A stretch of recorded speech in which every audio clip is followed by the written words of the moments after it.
Recording in progress. Okay.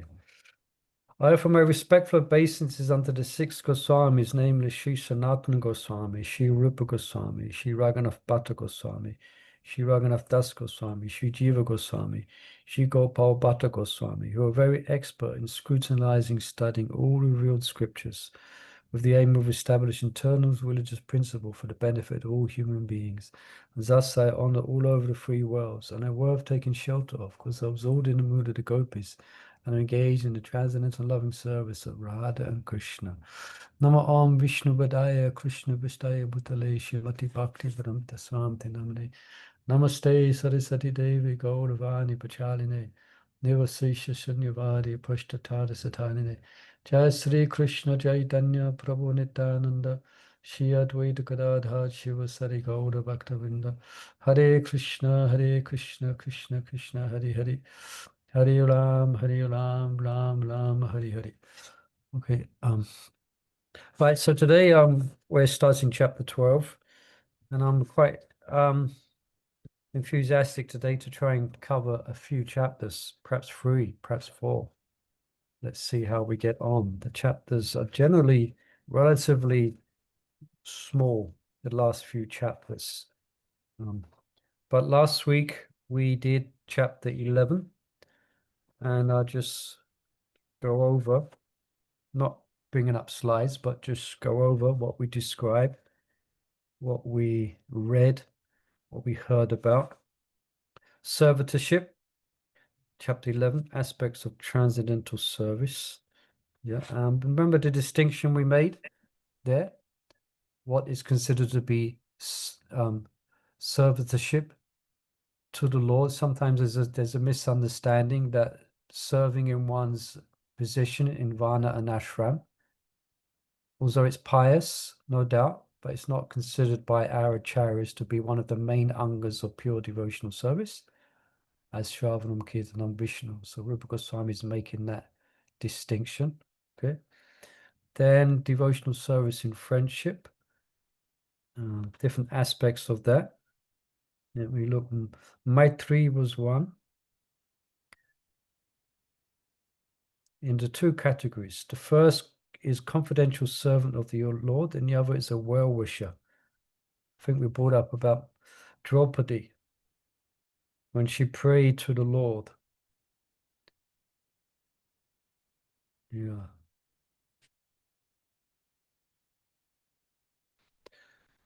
And surrendering everything to the Lord. Describe that. Offering a favorite article, performing all endeavors for Krishna, being a surrendered soul, and serving trees such as Tulsi. Okay. So this brings up into chapter 12. Let me just bring it up and share my. The host isn't allowing sharing for this meeting. Mr. Pracho, can I be made a co-host or host? I've got something very valuable to share. Are you still there? I gave you, bro. Check. Gave me. Okay. Just that thing came up, said I needed. Okay. Okay. One second. Dun, dun, dun, dun. Here we go. So let's make some adjustments. Okay. Let's check in. Who have we got with us in that meantime? Hare Krishna. Welcome. Purnakushal Prabhu. Levine. Welcome. Zander's wearing saffron now. Look at that. He got baptized yesterday into saffron cloth. And Neela, welcome over Leela. Hare Krishna, welcome over Lisa. Thank you for joining us, everyone. Okay, so as I said, we're going to be trying to skate through, but not too quick, a few chapters today. They're relatively shorter chapters. Punika Shoburu, you have a question? No, just very, very quickly, Sri Charan from New Zealand, he said hello to you. Who? So Jiva Charan, he used to live in oh yeah, he used to be one of our brahmacharis here. Yeah, I mean in New Zealand at the moment. I met him yesterday here with Devra Swami. So yeah, great. He's He yeah, he was in our ashram. Now he's yeah, wonderful. Hare Krishna. Krishna. My obeisance to him, I remember him very well. And I saw him in Mayapur this year, Jivacharan. Thank you for remembering him for me. Hare Krishna. Okay, so chapter 12, further aspects of transcendental service. So we're getting a good overview of how we can engage our senses in the service of the Lord. Yeah, and this is all aspects of service under the Vaidhi Bhakti practice and what we can do to be absorbed in Krishna consciousness. And Rupa Goswami gives, I think, 64 items, which you'll find, I'll probably show you, can see that a lot of these are very much connected to the culture of temple worship. You know? So there's so much devotional service takes place in relationship to a temple, in relationship to the deities. You know? So this chapter is going to describe the final 11 items of sadhana bhakti. Okay. Now there's going to be some repeats. Now we'll describe why that is so coming up later. So just bear with us. Rupa Goswami mentions sometimes the same points 2 or 3 times. There's a reason he does that. That's for emphasis, as we'll be seeing in the next chapter. Okay. So this is the final 11 items of Sadhana Bhakti, chapter 12. If you're following in your book, you want this hardback book, page 101. Okay. So something we are very familiar with, Prabhupada, in creating a program or a specific program of hearing and chanting for devotees introduced every day to hear from Srimad Bhagavatam. So this is a practice of Vaishnavas. If you're not able to attend the classes in person, you can always attend online or you can read at home. As you know, the Bhagavatam is very dear to the Vaishnavas and it will be mentioned again later. So I mentioned this. So Rupa Goswami, he mentions not just Bhagavatam, but he's speaking about scripture here in general. Scripture that any book that gives enlightenment in the matter of advancing in devotional service, that's called a revealed scripture. Interesting, this word, revealed scripture, as you know. It comes from a divine source. It's revealed through parampara. So he quotes Madhavacharya as the real scriptures such as the Ramayana, the Mahabharata, we have the Puranas, the Upanishads, and the Vedanta, that's the Brahma Sutra. Yeah? And also any books that are in pursuance of these same principles, which is taught, is also a revealed scripture. So it's part of our spiritual life, is to become familiar with, like now, by studying revealed scripture. So well done, Hare Krishna. We're studying the Bhakti Rasmrita Sindhu, Prabhupada's summary version, Nectar Devotion. Oh, Lisa, you had your hand raised. Hare Krishna Prabhu, would Yes. the Krishna book also fall into that category? For sure. Yeah, okay, cool. Thank you. Absolutely. Definitely comes under the term of revealed scripture. Yeah, so all of Prabhupada's books, okay? All of Prabhupada's books, yeah. And there's this quote here. My dear Narada, a person who writes Vaishnava literature, okay, so if anyone's, and keeps such literature at home, has Lord Narayan always residing in his house, okay? So I'm sure many of you have got a Srimad Bhagavatam set. Actually, especially the last couple of months, you got to be pretty determined not to have a Bhagavatam set if you come to the temple. As the brahmacharis will jump on you to sponsor one to take one. All right, yeah, so we should keep it nicely as well. Of course, it's sacred, it's revealed scriptures. So as we know, we don't put these books on the floor. We don't use them for lampshades, to stand lampshades on. We don't use them as doorstops, okay? Obviously, revealed scripture. And one verse here now, we'll speak more about Bhagavatam, but for now, Srimad Bhagavatam is the essence of all Vedanta philosophy. Any person who's become attached in some way or other to reading Srimad Bhagavatam cannot have a taste for reading any other literature. In other words, a person who has relished transcendental bliss of Srimad Bhagavatam cannot be satisfied with mundane writings. Yeah, I mean, when I first read the Bhagavatam, it's before I came to the temple and I got it through the post.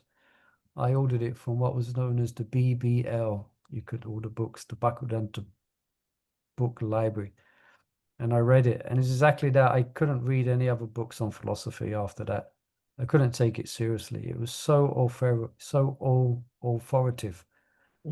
After that, I couldn't really read anything else. You know, there's such a vast difference in its profoundness and authority. So that's part of our culture, hearing revealed scriptures. So there's many scriptures, of course, Mahabharata, Ramayana. Okay, and then residing in Mathura. This is one that comes up 2 or 3 times. Yeah. So this is very favorable for executing devotional service to live in a holy place. That might not always be possible, but we should, as much as we can, try and visit the holy places. Prabhupada has established the holy dhams, specifically Mayapur and Vrindavan, and you can go there for great spiritual upliftment, yeah, for great spiritual rejuvenation. Yeah, so it's worth, if you haven't visited the holy dhams, it's worth putting it in your plans somehow next year, 2 years, 3 years, but plan it out, put it in your plans. You'll find it's a wonderful experience, you know, a wonderful experience. So it's part of our sadhana, it's part of our practice to travel to the holy places of pilgrimage. Yeah, and it mentions here about Mathura. Anyone who becomes attracted to places other than Mathura will certainly be captivated by the illusory energy. Okay. And let's read here as well. In many sastras, it is said that simply by hearing, remembering, glorifying, desiring, seeing, or touching the land of Mathura, one can achieve all desires. Okay, hopefully there's spiritual desires. Okay, that's what we want. That's the type of desires that we want to be fulfilled as spiritual ones. Okay, so residing in Mathura. So we got hearing revealed scripture, residing in Mathura. Again, dear devotees, if you have any questions or anything to add or comments, or are there any thing to share, please feel free to ask. Okay, rendering service to the devotees. This is a picture of Krishna rendering service to Sudama Brahmana. Yeah. And this is a well-known verse that's quoted by Rupa Goswami. Some of you might know the Sanskrit. My dear Parvati, there are different methods of worship. And out of all such methods of worship of the Supreme Person, worship of the Supreme Person is considered the highest. But higher than the highest, even higher than worship of the Lord, is the worship of the Lord's devotees. Yeah. Can anyone perhaps say why that might be so? Yeah, Purnikashaya. I'm just guessing, is it because the Lord's devotees have the love by which the Lord himself can be purchased? Yeah, basically because the Lord's devotees are very, very dear to the Lord. So if you go out your way to serve the devotees, then the Lord becomes very, very pleased. The Lord has a very affectionate relationship with his devotees. Yeah. So you can see how much, we are concentrated very much, and we can see how much service is rendered to the deities, for example, and how much effort and how much time goes into serving the deities. But Krishna likes it better if you serve his devotees. So keep that in mind. We should be looking at how we can serve the Vaishnavas. Actually, can I give you a secret? Yeah, I'll just get to you in a minute, Lisa. Just finishing this point. I give you a secret how you can serve the Vaishnavas. Because often if you go to serve a Vaishnava, oh my dear Prabhu, how can I serve you? No, no, no, no, no, no. How can I serve you? No, no, no, no. How can I serve you? And they're not so inclined, out of their natural humility.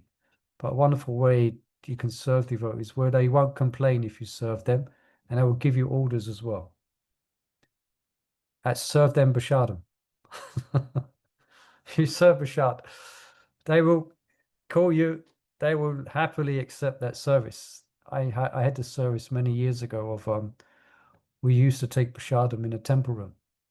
And my service given to me by the temple president was to make sure it goes well each day. So I was in charge of the serving in the temple room. Such Kumar might remember those days. Every day we had. And it's such a wonderful experience, serving the Vaishnavas. Make sure they're completely satisfied with prashadam, and they won't refuse that service. So keep that in mind. Yeah, Mother Lisa had a question. Hare Krishna Prabhu, is that why we sing Guru Vastika in the morning rather than worshipping the spiritual master rather than Krishna himself, because they're so dear to him? I mean, it's good you bring that out. That could well be included as a point here. Yes, that's one of the reasons. Very much so. And Prabhupada introduced it, but also it's there to highlight the importance of Guru Pad Ashraya, taking shelter of the spiritual master, and the role that the spiritual master plays in our devotional life and our devotional development. But it's also a good point that you've observed and made that connection. Yeah, thank you. So there we see that in Mangalati, the first prayers are directly about the glorification of the Lord's devotee or the spiritual master. They're Thank you. Yeah, thank you. Yeah, good point. Okay, there's a few quotes in that regards, so I won't read them all. I just read this one from the Adi Purana. My dear Pata, one who claims to be my devotee is not so. Only a person who claims to be the devotee of my devotee is actually my devotee. Okay, if you claim to be devotee of the devotee, no one can approach the Supreme Personality of Godhead directly. That's from Madhya Lila. One must approach him through his pure devotees.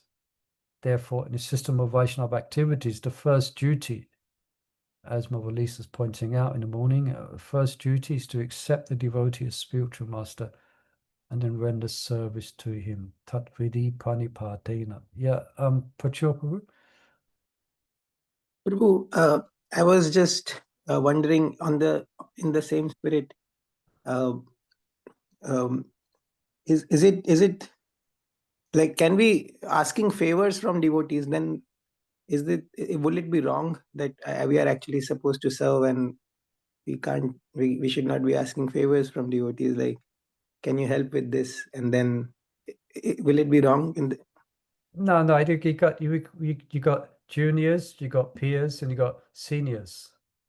So there's going to be a general mood, whether peers, juniors, or seniors, should be a mood of wanting to serve the Vaishnavas. But then when you're serving and you've got specific services that need doing, then you're going to, its devotees will do those services together. So you may ask someone to help in some particular way to actually help to do one specific service. So that's okay. They're not serving you directly. You're asking them to help you serve perhaps the senior devotees or to fulfill the needs in the temple. Yeah. Yes, bro. Yes. So it's all part. Yeah. You're not asking them, oh, dear Prabhu, please can you do me a favor? Please can you iron my dhoti every morning? Please can you cook for me every morning? A special prasad. Not that. Yeah. So It might be for a senior or a spiritual master to a dependent or to a disciple. He may ask that type of service. It's okay. Yes. yeah, even in that case, I believe it's in the mood the spiritual master asks, is it's in the service of the Lord that I'm Yeah. engaging them. Yeah. That's it. Yeah. That's the Prabhupada would see that. Yeah. In regards to his disciples, they're assisting him in serving his spiritual master. He said they were sent by my spiritual master. Actually, he said about his disciples. Yes, bro. Thank you. Purnikishore. He said related to the temple, what happens if a devotee asks you for something which is not related to bhakti at all? What do you do then? Yeah, especially speaking about something specific.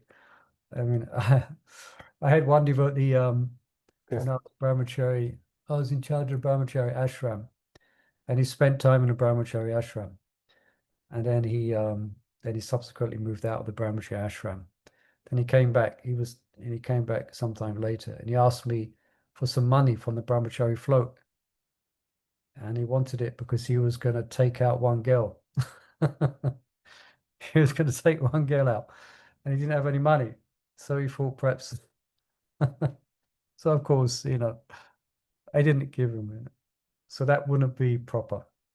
So I don't know what specifically you're speaking about. We shouldn't really. You're not giving. Yeah, I can only give you. Well, I've got well, I'll give you an example. So, a devotee asked somebody for he didn't want to take the bus to work every day, for example. So he asked for a car or contribution towards a car. Is that like that? And then the devotee was thinking, well, what's this got to do with like book distribution or one of the projects we need funding for? So Yeah, you're going to have to decide that according to the person, according to the situation. But that type of thing shouldn't be going on in a temple where someone's canvassing for their personal money to serve their own needs. That's not the type of thing which those coming to the temple, should be asked. But it's going to depends if there's a friendship, you have a devotee, there's there depends on the relationship. So you're going to have to judge for yourself. But you should be careful. We do have to be careful. I mean, unfortunately, we've had persons who are disguised as devotees. There was one Mataji who was part of our congregation many years ago. And she was a very slight Mataji, very softly spoken, and it came to light, according to her, that she was in debt. So she borrowed thousands of pounds of different devotees, and it was all a scam. The whole thing was a scam, So you want to be a little bit worldly about it, about people approach you for to help materially. You want to, if you're in a position to help, that's one thing, but be a bit wise. You have to, sometimes it's not what it seems. Even in a devotional, as I'm saying, this Mataji was doing service and everything, and she borrowed found none of the devotees got any of their money back. So you want to be careful, Purnikusha, okay? But let's keep this point in mood. We should want to render service to the Vaishnavas, Let's keep that in mind, yeah? Part of our devotional practice. Yeah. Okay. So rendering service to devotees, serving the Lord according to one's position. In the Padma Purana, there is a statement that one should perform the ceremonies for the Lord according to one's financial position. Everyone should observe the different ceremonies and celebrations of the Lord by all means. Okay, so if you're a very wealthy person, you should worship the Lord according to your position. Yeah, according to your means. If you're very wealthy and you offer 68 pence in a donation box, or perhaps £1.50 when you're feeling good. That won't be pleasing to the Lord. Yeah. Radhanath Swami said he was asked, how much should devotees give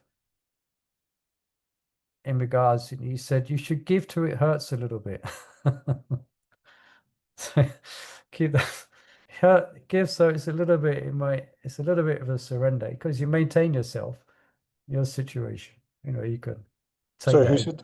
who said that? Sorry, I missed that. Radhanath Swami Maharaj. Oh, right. Okay. But here we have this picture of this is the Ramayana, the well-known story of one squirrel who was serving by helping to build the bridge over to Lanka.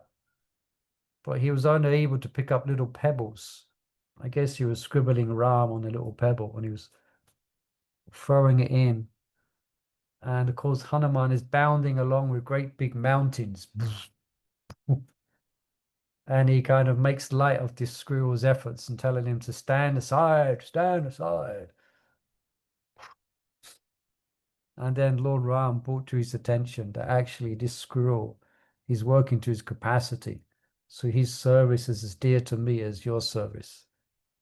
So keep that in mind. So according to one's capacity, yeah, we should observe different ceremonies. So that means temples will have different capacities, different finance, different capacities, the amount of devotees available, amount of decorations you can do on the altar, how much time you have. Often we find that in our temple where devotees for Janmashtami, they get really excited and they plan so much to do on the altar that they get overworked, overstressed, and fried because they made an over endeavor, to manage that, as said Pujari many times, Yes, Prabhu.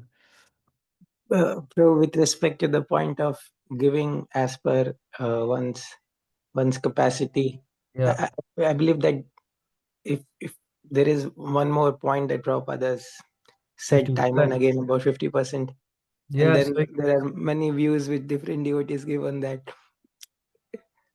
So yeah.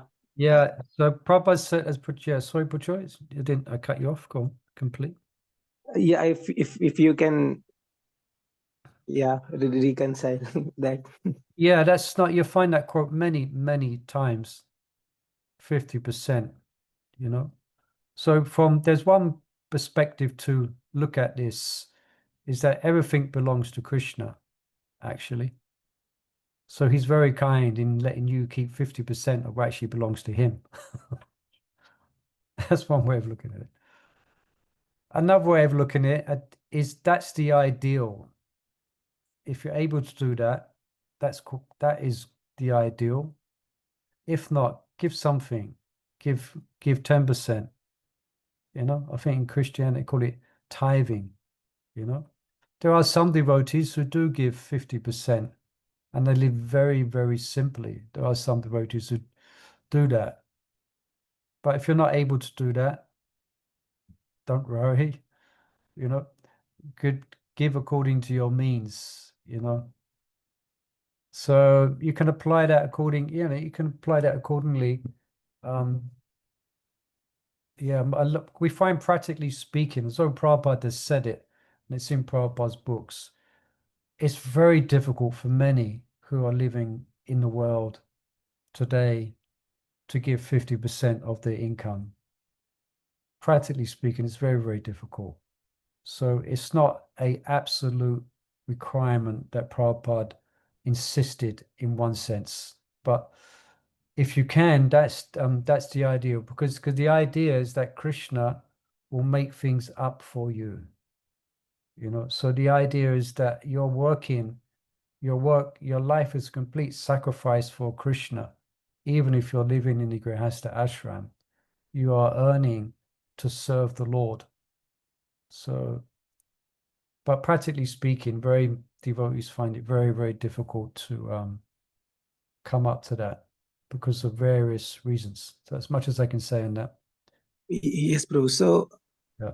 I guess that statement is also not an eternal statement. Like world economics has changed to an extent that we'll have to adapt as per time, place, circumstances.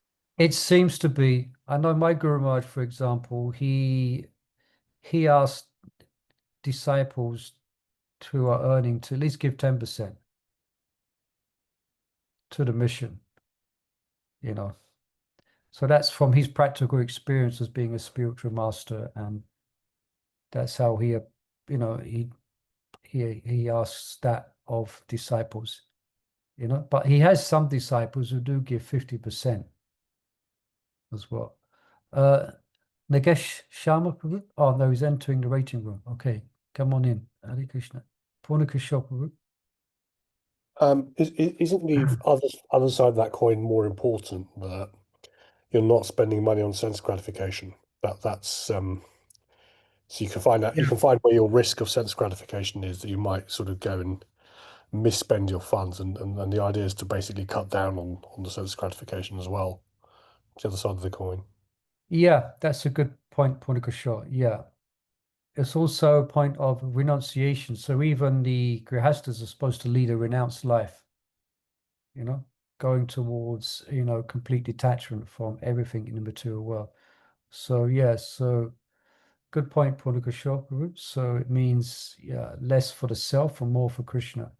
And then your real self will be filled up with Krishna. There will be no lacking. Krishna will fill you up to the brim with bliss, happiness, and everything that you need. You can try it. The more you give to Krishna, the more he gives to you in his own benevolence, in his own care, etc. But that takes faith, you know. Okay. Is that okay, Pachur, for now? That 50%. Yes. Yeah, thank you for bringing it up. It's an important point. It's a discussion. Yeah. Performing devotional service in Kartik. So Prabhupada has given us this, specifically the worship of Krishna here, Bala Krishna, Bala Gopal, or a little bit older. No, here, Bala Gopal. And I just read from here. This is directly from Nectar Devotion. One of the most important of these ceremonial functions is called Ujva Vrata. Ujja Vrata. Ujja Vrata is observed in the month of Kartik, October, November, especially in Vrindavan. There is a specific program for temple worship of the Lord in his Damodar form. Damodar refers to Krishna being bound with rope by his mother, Yasoda. It is said that just as Lord Damodar is very dear to his devotees, so the month known as Damodar or Kartik is also very dear to them. Okay, so in our ISKCON society, this is part of our culture. Every year we have the month of Kartik. It's very sweet, it's very nice, and there's other festivals that also go on during that time. Sometimes devotees take specific vows in that month. But sometimes they vow only to eat sweets during the month of Kartik. No, they vow not to take sweets during the month of Kartik. They chant extra rounds during the month of Kartik. A lot of devotees now go to Vrindavan during the month of Kartik. It's so busy, but a lot of devotees go to spend the month of Kartik in the holy dhams. So that might, if that's an option. So we do that. So you should do it at home, even if you're not able to come to the temple in the morning or the evening. You should have a picture or little moti, which are easily obtained of Mavi Soda binding Krishna. You can offer a little candle at home, you know, if you're not able to come into the temple. You should do that. Nice. You should observe it. Prabhupada said we should observe this month. So it means you offer a lamp, a candle, or like that, if you're not able to come to the temple, you know. And always we know all the devotional activities that we perform in that month has a special potency about them. So that's also why devotees are very enthusiastic to chant more, to hear more, etc. Yeah, so that's the month of Kartik. Okay, we're all familiar with this, hopefully. Any questions or comments, please feel free to ask. Yeah, so coming up in October, November. Yeah. So following on from that, Janmashtami, is very important. Again, I think I mentioned this last time, before. Prabhupada, when he was on the Jaladuta, it was Janmastami, and he observed Janmastami on the Jaladuta. Yeah, he cooked something, he gathered the few people on the ship around, and he spoke about Krishna. And no doubt he probably fasted. Yeah. My Lord Janardhan, please let us know the date when your mother Devaki gave birth to you. If you kindly inform us about this, then we shall observe a great celebration on this date. O Killer of Keshi, we are souls 100% surrendered unto your lotus feet, and we wish to please you with our ceremonies. Yeah, so this is from the Bhavishya Purana, and therein Krishna describes how to celebrate Janmastami, how to observe Janmastami. There's one book called Janmasta Vidhi Tirthi or something like that by Rupa Goswami, actually. It gives great detail of how to worship the Lord on Janmastami. Some of those details probably we would find very, very difficult to follow. At least we want to hear about Krishna on that day, spend time in a temple, if we can, fast, if we can, make some sacrifice, stay up to 12 o'clock, like that. So observe Janmastami. Any questions about this, Jan? Probably the book was what was the book again? Sorry, I just got half of it. Janmastami Vidhi Tirtha, or Tirtha Vidhi. Yeah, okay. Thank you. It's not so easily to come by. We have it in our Vijaya department.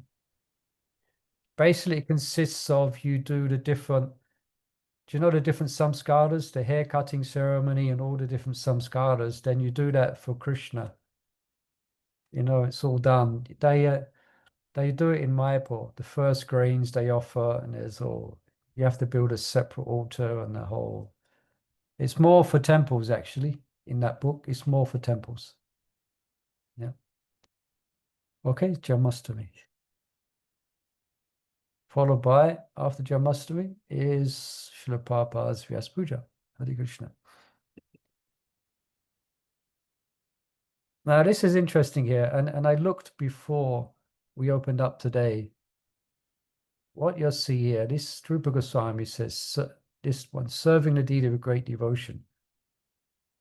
And the quote is not about serving the deity. So I was trying to find out. I looked in Danadas Swami's book, Waves of Devotion. Pachor Parud, do you know why? Do you know the link here? Like, for instance, serving the deity with great devotion. And there's the Adi Purana quote. It's all about the holy name. No, Prabhu. Yeah, so, and Prabhupada mentions, he just continues in the theme of the glories of, or he makes a difference between the impersonalist path.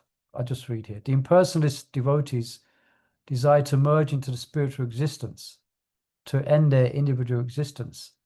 But according to Bhagavatam, mukti is only the beginning. Yes, when you get out of prison. Yeah. Only the beginning of one's being situated in a normal condition. The normal condition of every living entity is to be engaged in devotional service of the Lord. Then this statement from the Adi Purana. But there is a specific, in the next chapter, it does specifically speak about deity worship. Yeah, so we'll speak more about it then. Okay. And it is similar here, recitation of Srimad Bhagavatam. Nigama kalpataro galitam palam sukhamukad amritam. This is the third verse of Srimad Bhagavatam. Yeah, so mature fruit of all the Vedas. Now the Vedas are vast. We don't live long enough to study all the Vedas. Yeah, you need a life of a few 200 years or 300 years to really absorb the Veda. Yeah, but the fruit, the very essence, or the creme de creme of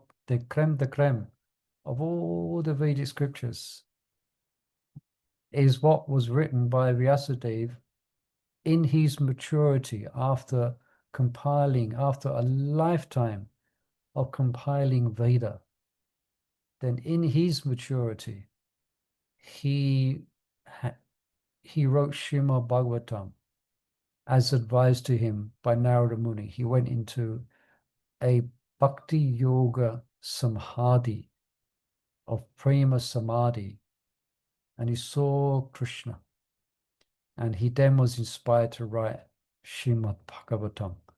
Yeah.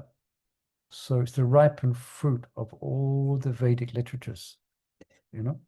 Just like mango is considered to be the king of all fruits, isn't it?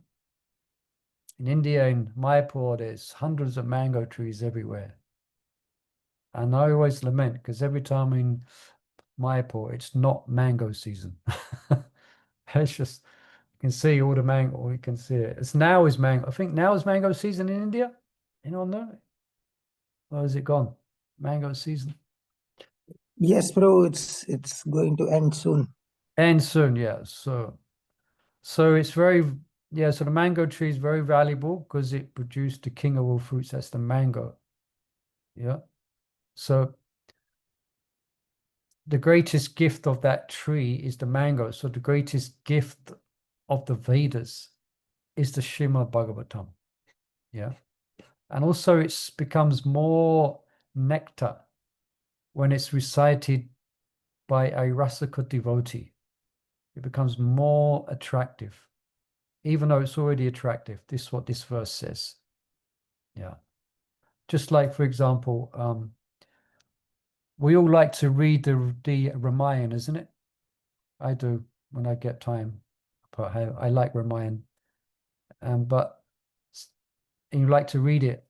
But say if you hear Radhanath Maharaj is given a recital of Ramayana, we want to go. We're going to go because he recites Ramayana with so much feeling and so much emotion that is as if you're actually seeing it live. So you're relishing it even more because he's relishing it, and because he's relishing it, he's sharing it from his heart. So you're not just reading words; it's coated with devotion. So it becomes even more nectar. Just like when everyone heard that Sukadeva Goswami was going to speak Krishna Katha, it's like, wow, Sukadeva Goswami is going to give class. Wow, we got to go. Yeah, you got to, because he's relishing it. He's a Rasika devotee. Yeah, so this verse says, this fruit has become even more tasteful. Though its nectar and juice is already relishable for all. But someone who's a Rasika devotee, whose heart is churned by the rasa of loving relationships with Krishna, then when they speak Krishna Katha, it's very attractive, you know. So also this example is given that it should be received in dislipic succession without breakage. You can imagine if you have some mango trees grow very big actually. If you throw a mango from top to the bottom, there's a good chance it's going to be smashed on the ground. So it has to be handled down. Yeah. So in the same way, the ripened fruit of Bhagavatam, it's handed down through the dislipic succession from spiritual master to disciple. Yeah. So in that way, you're getting the absolute truth as it is. Yeah. It doesn't break. That's called the parampara system. Yeah. So it's the way we receive transcendental knowledge coming down from up. Yeah. Through the dislipic succession. Okay. So recitation of Srimad Bhagavatam among devotees. Okay. There's more here, but yeah, I think I mentioned the main points here. So any questions or comments, please feel free to share or anything to share. So recitation of Srimad Bhagavatam among devotees. Time check 11:15. Okay. Associating with advanced devotees. This is what it means to associate actually. We associate with juniors, we associate with peers, but actually real association in true sense of the term means to associate with those who are more advanced than you, you know. So This verse is from the first canto. The value of a moment's association with the devotee of the Lord cannot even be compared to attainment of heavenly planets or liberation from matter. What to speak of worldly benedictions in the form of material prosperity, which are for those who are meant for death. Okay. So there are many, many advanced devotees in our congregation, in our Sangha, or in our ISKCON society. Just like today, Dinabandhu Prabhu gave class. Oh, such nectar. Advanced devotees got such a taste for Krishna Katha and Leela about Krishna. So just sitting hearing from him is such nice. Yeah. Also, it should be some more senior devotees that we should have a relationship with as well on a one-to-one basis, you know. That's also important as well. Shiksha or Diksha Guru or Shiksha Gurus.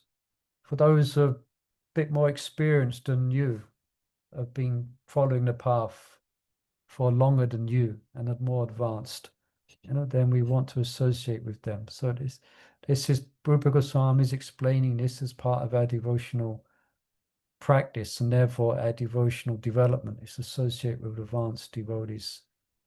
Sometimes it may not always be available. Sometimes it may not always be possible, depending on your situation. But whenever we get the opportunity, that's another good reason to visit the holy dhams, because there all the Vaishnavas come, and there's advanced devotees there giving pravachan, giving classes. So we go and hear from them. You know. Yeah, and it's okay. And the last slide here in this chapter 12. Of course, don't forget to chant the holy name of the Lord. Okay. This is part of the main anga, you could say, of our practice is the chanting of Hare Krishna, Krishna Krishna, Hare Hare, Hare Ram, Ram Ram, Hare Hare. And my dear King, if one is spontaneously attached to the chanting of the Hare Krishna Maha Mantra, it is to be understood that he has attained the highest perfectional stage. So that means he's chanting not because he has to chant, not because he's been told to chant, but because he naturally is attracted to chanting. It's natural. Yeah. Yeah. And there's another, this from the Adi Purana. Anyone who is engaged in chanting my transcendental name must be considered to be always associating with me. And I can tell you frankly that for such a devotee, I become easily purchased. The chanting of the Hare Krishna mantra is present only on the lips of a person who has for many births worshipped Vasudeva. Yes, Purnika Shop. Okay, this is silly, but I think what does it mean by spontaneous? Because that could have degrees in it. Yeah, it means natural. Just for Okay. now, just because it's just natural. You're not Okay. doing it because you been told to. You're doing it because you're naturally attracted to doing it. It is spontaneous. So is that when like you do 16 rounds and suddenly go, I'm going to do another 16? Yeah, that's an indication. That's a good Okay. sign. If you chant 16 and it's not enough. Sometimes it may be not enough because you struggled with 16 rounds and oh, that was a useless round. Let me try again. Hare Krishna, Hare Krishna. Yeah, That's but me. but yeah, so spontaneous. There is chapters 15 and 16 is about it's about spontaneous devotional service. So it might become more clear then. But just for now, it means natural. It means it's your natural thing is to chant the holy name. No one's got to tell you to do it. You know, it's part of your heart. You know, you're naturally attracted to it. So just one point on that. So if I, if you, because I was doing this for a bit, so I do my rounds, but then I'd go 11 o'clock. I'm going to go into the park and do another 6 rounds. That's not natural because I'm now doing that every day. That's part of my Vaidhi Bhakti. That wouldn't be natural. It's an aspect of, it's like one aspect of being spontaneous. And if you keep doing things like that, then it will become natural. I'll Okay. give an example. So sometimes Vaidhi, you got Vaidhi Bhakti and you got Raganuga Bhakti. So sometimes there's a mix. So for example, someone who's a Vaidhi Bhakta, they hear about the Raganuga Bhaktas who always like to hear about Krishna and his pastimes. They're attracted. So the Vaidhi Bhakta hears that and thinks, oh, I would also like to be such a devotee. So let me also do. So they're doing it because they're following Vidhi. They're doing it because they've heard that's what advanced devotees are doing. They're not doing it out of a natural attraction. They're doing it because they've heard, right. So spontaneous devotees, they hear about Krishna a lot. They read Krishna, they love to hear about Krishna's pastimes and his associates. Oh, okay. So that's the Vaidhi, but you're doing perhaps more of you're hearing about more of a natural practice of bhakti. But then if you do that, then you will start to become naturally attracted to Krishna. You understand? Yeah, I think I get that a bit more now. That's really useful. Oh, thank you. Yeah. So sometimes, Vaidhi and Ragunu can be mixed. Okay. All right, let's go on to chapter 13. Any closing questions on chapter 12? Will I pick up chapter 13? Please put your, is chapter 13? Yes. So you, not a question, but Please. you were asking about the connection between the verse which came about. Oh, yeah, you have something? Yeah, this is the Sanskrit text from Bhakti Rasamrit Sindhu for that part.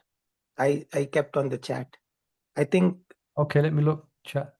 Where do I find the chat? It's come from, okay, here. Athak Shri Murti Angri Sevane. Yeah. So I think the connection is the explanation is for the part Sevane Pritihi, serving with devotion, and the quotation is from Adi Puran that if you serve from with very dearly, with priti, with love, then you will be for sure awarded bhakti and never liberation. I think that's the context. Okay, it says Sri Murti here. Yes, Sri Murti Angri Sevane Pritihi. So the Seva Priti part. Okay, so thank you. That's very valuable. Thank you, Butcher Prabhu. Let me just, yeah, you can send me this quote on my WhatsApp. Not, Yes, not right, yeah, then I can have that for future classes on this on this chapter. Thank you so much, Hare Krishna. Okay, so chapter 13, relatively short chapter, but one sense important. These are, of all the items that have been mentioned, these 5 are very important and very powerful. So they have been mentioned. Now, Rupa Goswami is specifically going to speak about them, and he's highlighting this point. Now, Prabhupada gave us, in our basic practice morning program, gave all 5 of these in our devotional ISKCON culture. Yeah. So if we're not able to do any of the other ones we've mentioned, at least we want to do these.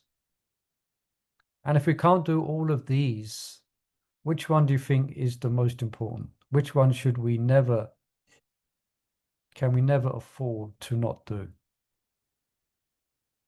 Purnakashopu. Assume it's chanting the holy name. You got it. Hare Krishna, chanting the holy name. We might not be able to reside in Mathura. Of course, we can convert our flat to Mathura. We can worship the deities. We may not be always doing that. Hearing Srimad Bhagavatam, we may not always have an opportunity to do that. Serving devotees, but chanting the holy name. Yeah. So these are the 5 most important forms. They're kind of pillars which Prabhupada builds his ISKCON society on, a basic spiritual program. Yeah. Now it's described that even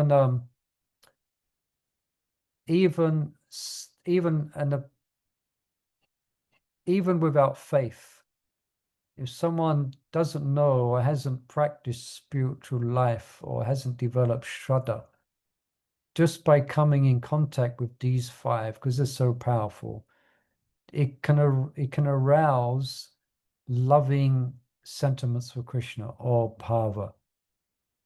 Yeah, not as if they then, for some time, they will experience great ecstasy, by coming in contact with one of these. So these items are very, very powerful.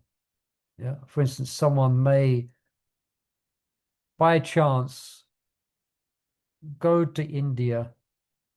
I want to go see Taj Mahal. They go to Taj Mahal. Then when they're at the station, they see an advert for a place called Vrindavan. Oh, let me go to this place. I never heard of it. It's a holy site. Okay, let me go there. It's a pilgrim place. Let me go there. I want to check it out and see what the Hindus are into. And they go to Raj, and they get there, and in that atmosphere, thousands of temples, thousands of devotees, everyone rendering service somehow, somewhere, everyone chanting the name Radhe Radhe, kirtans everywhere, of course, traffic everywhere, traffic everywhere, noise everywhere. But apart from that, it affects that sometimes there's many stories where their heart becomes touched. Radhanath Maharaj tells a story of one man who just came as a young boy. His parents decided to visit Vrindavan.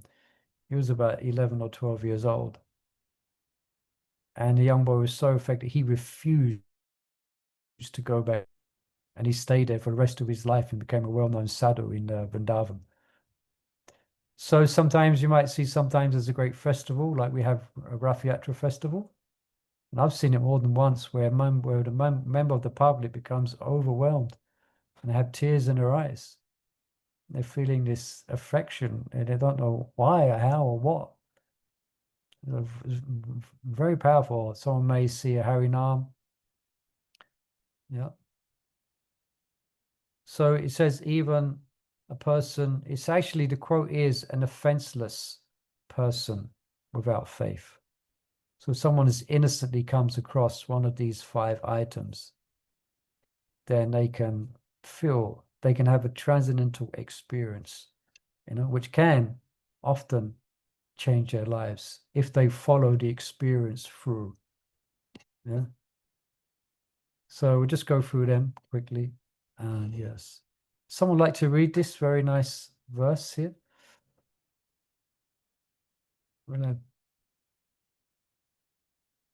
Any readers out there?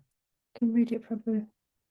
Go ahead, please. Worship in the deity. My dear friend, if you still have any desire to enjoy the company of your friends within this material world, then don't look upon the form of Krishna, who is standing on the bank of Keshigat, a bathing place in Vrindavan. He is known as Govinda, and his eyes are very enchanting. He is playing upon his flute, and on his head there is a peacock feather, and his whole body is illuminated by the moonlight in the sky. Moonlight in the sky. Moonlight in the sky. It's very nice. And this is the actual artistic drawing which matches this sloka. Okay. In the moonlight in the sky. So Prabhupada mentioned that the purport of this verse is someone becomes attached to the deity of Krishna. Yeah, this same effect will take place.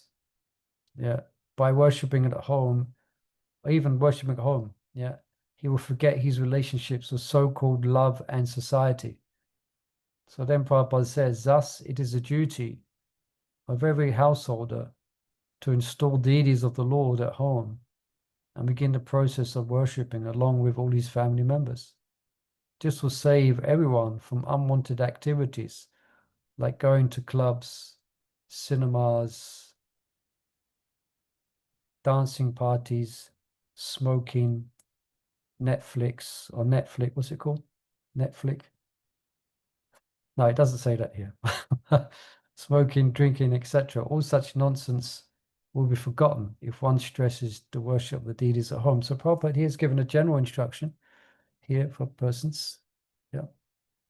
So the deity in the temple are worshipping Krishna, basically. As a loving appreciation and affection for Krishna, as it begins to develop, everything else will start to become very untasty and very mundane, and we will not be attracted to it. Once you become attracted to Krishna, then that's the idea. The more we become attracted to Krishna, then the less we'll be attracted to the material world. Yeah. Okay, so worshipping the deity is one of those 5 items which is very powerful. Yeah, worshipping the deity. Another one is, again, as I said, this has been repeated. Here it is. It's being emphasized, one of the most 5 important. So someone else like to read this? You can, it's a bit small. My dear foolish friend, I think Yeah. that you've already heard some of the auspicious Srimad Bhagavatam, which decries seeking the results of fruitive activities, economic development, and liberation. I think that now it's certain that gradually the verses of the 10th canto of Srimad Bhagavatam, describing the pastimes of the Lord, will enter your ears and go into your heart. Yeah. Okay. So again, Srila Vyasadeva, in his maturity, the perfection of his career, compiling scripture was the Srimad Bhagavatam. Yeah. So hearing Srimad Bhagavatam, we want to. It's good. You should. If we cannot hear, to come to the temple. It's good if you can to watch Srimad Bhagavatam class every day. Now you have the opportunity. You can do it online. You know. Yes.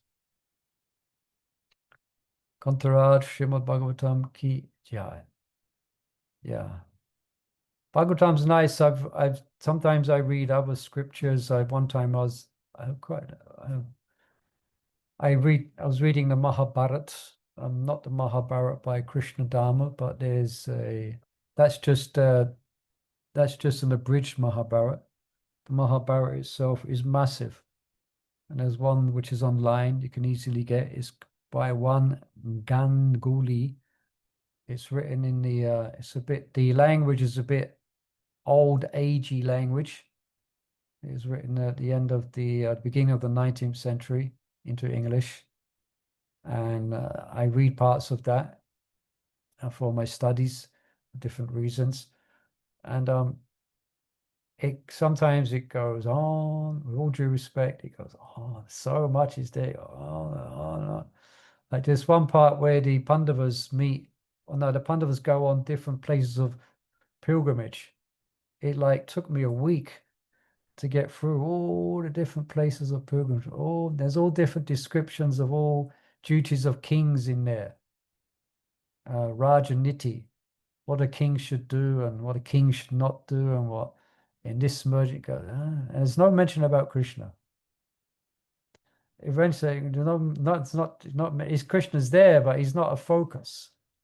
He's not a focus. Of course, you got the Mahabharata. Of course, you got Bhagavad Gita in Mahabharata, and then Krishna is there, he's speaking. But as soon as you open Bhagavatam, from the very first verse all the way through, it's soaked with Krishna Katha, Krishna's pastimes, Krishna's devotees. So it's wonderful to read Mahabharata, and I find it very fascinating, interesting. But whenever I spend time with it, I'm always happy to get back to Bhagavatam. All right. Let me just read this here. Srila Rupa Goswami composes a similar metaphor, calling a friend foolish for having heard the 10th canto of Srimad Bhagavatam, and thereby completely and thereby becoming completely indifferent to the wonderful activities of Dharma, Karma, Artha, and Moksha. So he's having a joke here. You fool! Now you've heard 10th canto. Now you've become completely indifferent to worldly activities. And thus, he poetically instructs us to hear Srimad Bhagavatam actually, which is so glorious that even the 4 goals of human life are insignificant in comparison. Okay. And someone else could read. This has come up, and it's come up again. It's been mentioned one of the 5 angas. So we've had worshipping the deity, hearing Bhagavatam. Now we're hearing serving devotee again. Someone could read this for us. I'll do that. Go ahead. Thank you, Mavanila. It is very astonishing that since I have seen this personality of Godhead, who is washed by the tears of my eyes, there is shivering of my body, and he has made me a failure in executing my material duties. Since seeing him, I cannot remain silently at home. I wish to go out to him always. All right. So this again, this seems to be not connected, but it is. But this one we can perhaps make the connection. So this is explaining. This is what happens when you associate with the devotees. Those are enriched with the symptoms described. The ecstatic devotees. Yeah, it has a potency to inspire one's own Krishna consciousness. This is illustrating the efficacy or the effects of serving a devotee. Yeah, of serving a devotee. Yeah, especially serving advanced devotees. Yeah, you can get there. And it's quite mystical. It's not as if they have to say to you, okay, be thou blessed, I bless you, experience the bhava of my heart. It's not like that. Krishna is so pleased. If you're just serving them with the right mood, seeing devotees, they, just by them wishing you well, just by Krishna's grace, you will feel the effects of it. It's quite mystical. I've had that experience in serving my spiritual master before, just doing menial service, serving my guru, and I feel ecstatic after, as if I've chanted 64 rounds or something. It just feels so wonderful to get it, just doing menial service, where he may not even say anything to me, but just doing that service for him. It feels, wow, Krishna. So why? Because Krishna's very pleased. So because he's very dear to Krishna. So serving the devotee. Okay. And chanting, here we go again, chanting Hare Krishna Mahamantra. Someone could read this. Someone who hasn't read yet, they can read. I'll go ahead. Go ahead. Thank you. It is said that saints have been able to hear the vibrating strings of the Veena in the hands of Narada, who was always singing the glories of Lord Krishna. Now the same sound vibration has entered my ears, and I am always feeling the presence of the Supreme Personality. Gradually, I am becoming bereft of all attachment for material enjoyment. Okay, so let's come up again, chanting the holy name of the Lord. This is directly on page 110 and page 111, if you're following in the book itself. That's where we're at. Yes. Let me just. Yeah, so hearing the vibration of the strings of Divina played by Narad, it actually vibrates the holy name. The kirtan causes one to become bereft of all attachment for material enjoyment. So that's, again, the Hare Krishna mantra is a principal anga, a principal practice. They have congregation chanting. We have our japa as well. So Hare Krishna. And this comes up again. This is the 3rd time, but emphasis. Someone could read this. Residing in Mathura. Anyone not read? Have we had, everyone's read so far? Zander, you read? You can read? I'll read, yes. I remember the Lord standing by the banks of the Yamuna River. So beautiful amid the kadamba trees, where many birds are chirping in the gardens. And these impressions are always giving me transcendental realization of beauty and bliss. Yeah, okay, so here's so these statements are not overestimations, nor are they stories. They're actual facts. They are actual facts, but are true for certain devotees and do not necessarily apply to all. These descriptions, even if considered overestimations, must be taken as they are in order to divert our attention from the fleeting material beauty to the eternal beauty of Krishna. This is from Danadas Swami, I think, of Krishna consciousness. And for a person who's already in contact with Krishna consciousness, to describe results are not unusual. Let me just check that. Yes, it sounds like Prabhupada. Let me do.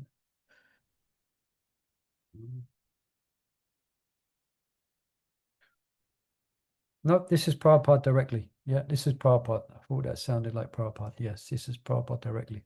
So these are not overestimations. Okay, they're not exaggerations. It's offense to consider the glories of the holy name to be exaggeration. You know, so the same way these glories, like for instance, just by seeing, just by thinking of Mathura, all the one's spiritual desires are fulfilled. Yeah, may take some time, but the process has begun of fulfilling your spiritual desires. And then finally, here, so that's the 5. We just described these 5 main important of all the 64 items. These 5 are considered very important. You'll hear them often mentioned in classes. So worshipping a deity, hearing Bhagavatam, serving devotee, chanting the Hare Krishna mantra, residing in Mathura. That might be a question you might get in your multiple choice for nectar devotion. Please list the 5 most important items of sadhana vaidhi bhakti. Yes, Puchopu? Bro, just a curiosity question, but Yeah. repeatedly Rupa Goswami specifically says Mathura and not Vrindavan. When we understand that, I think in Laghu Bhagavatamrita or Brihad Bhagavatamrita, it does say Vrindavan being superior. So I'm just wondering.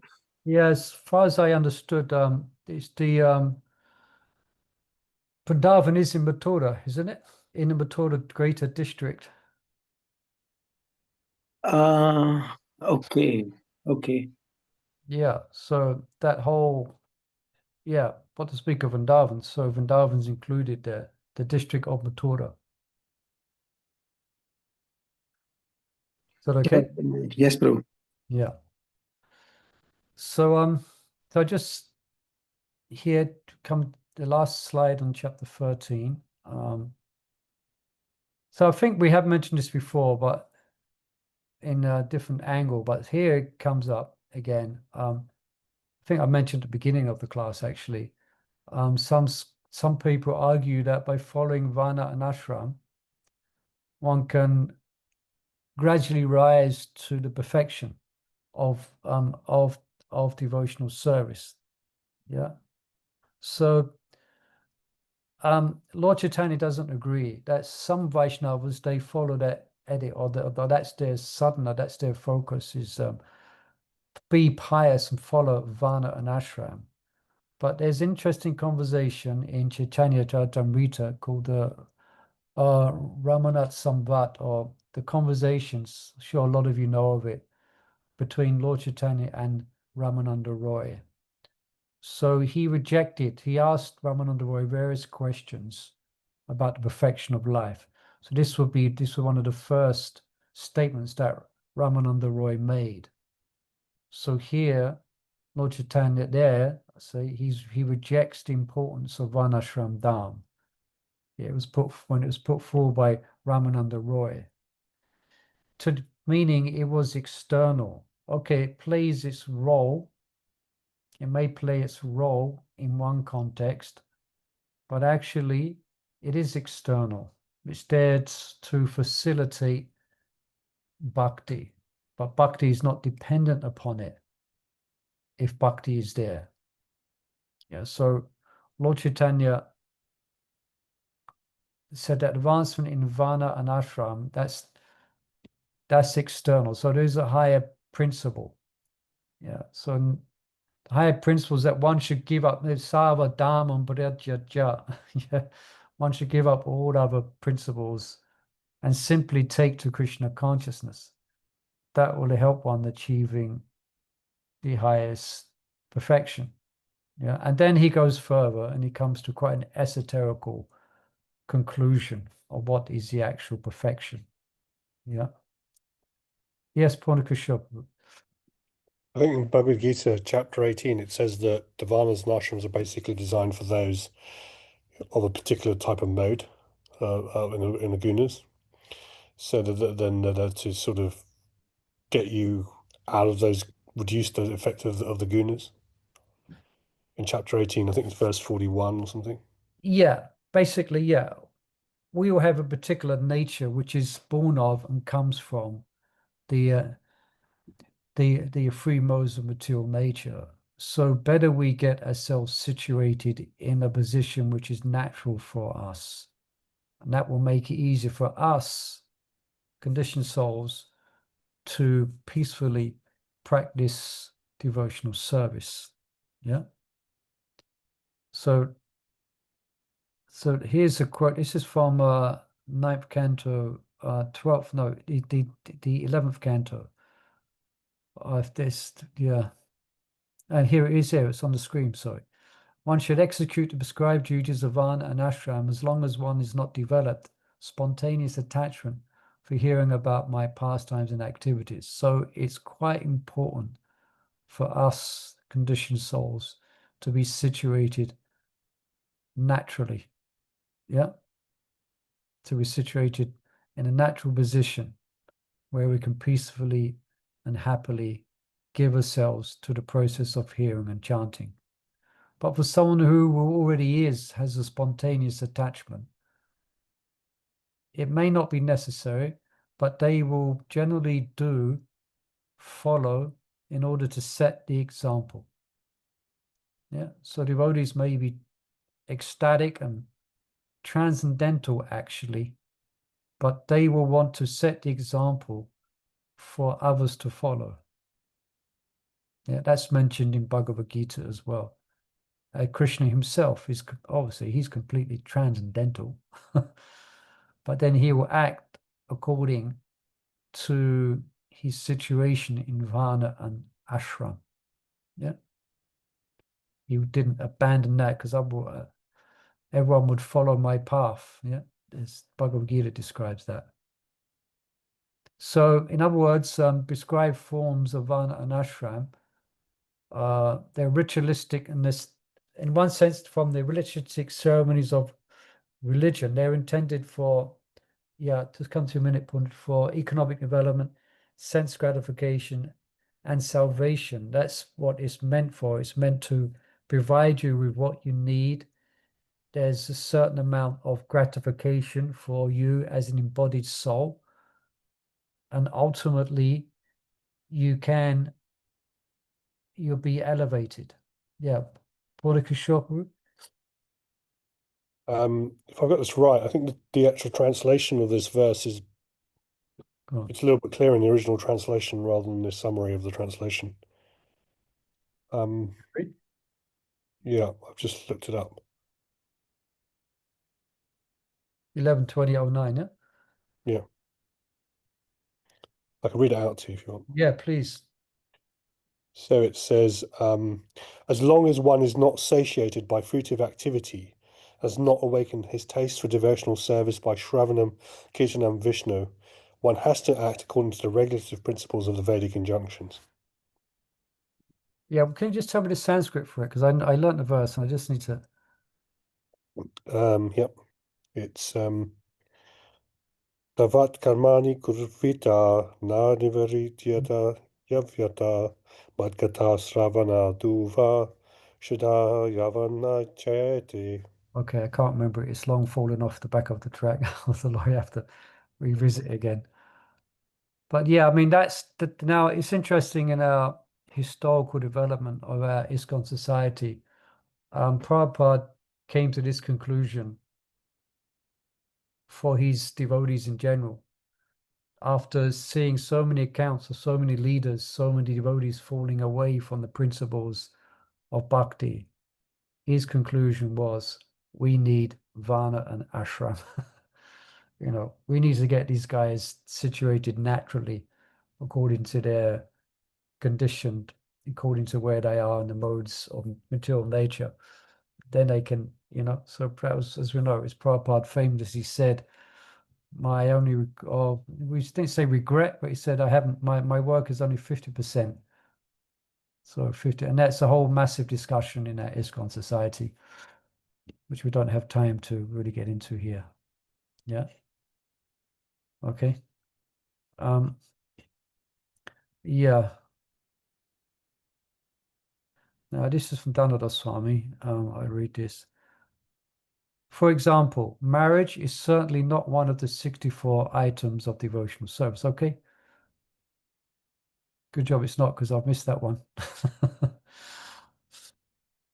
A devotee, however, may enter the Grihastha ashram if necessary to avoid sinful life and to stay on the progressive paths. Okay? To avoid, do it dharmically. Engage in illicit or not engage in sex life dharmically. Yeah. That keep you in dharma. Don't act adharmically. Yeah. So to keep on the progressive path, if such activities are aimed at purification for ultimately the Lord's, following the Lord's duty for his pleasure, they can be considered a subsidiary item of devotional service.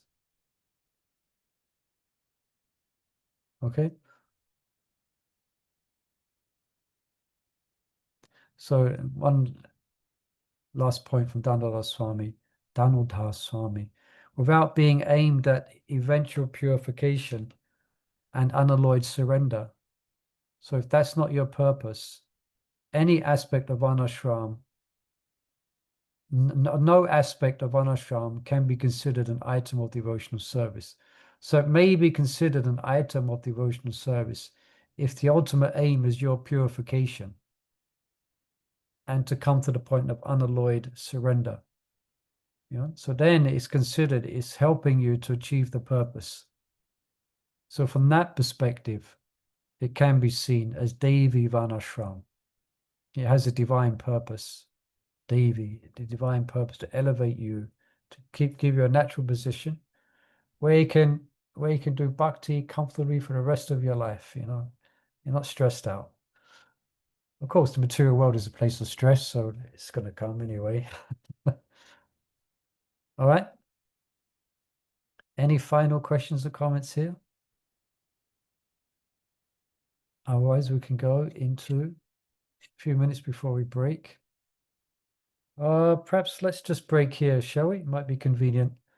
And then we get together at 10 past. Yeah, so we have a 15-minute break. We get together at 10 past 12, and we can continue with chapter 14, okay? In essence, Steve. Oh dear, we just pressed record. Okay, let's start again. No, too late. Missed it.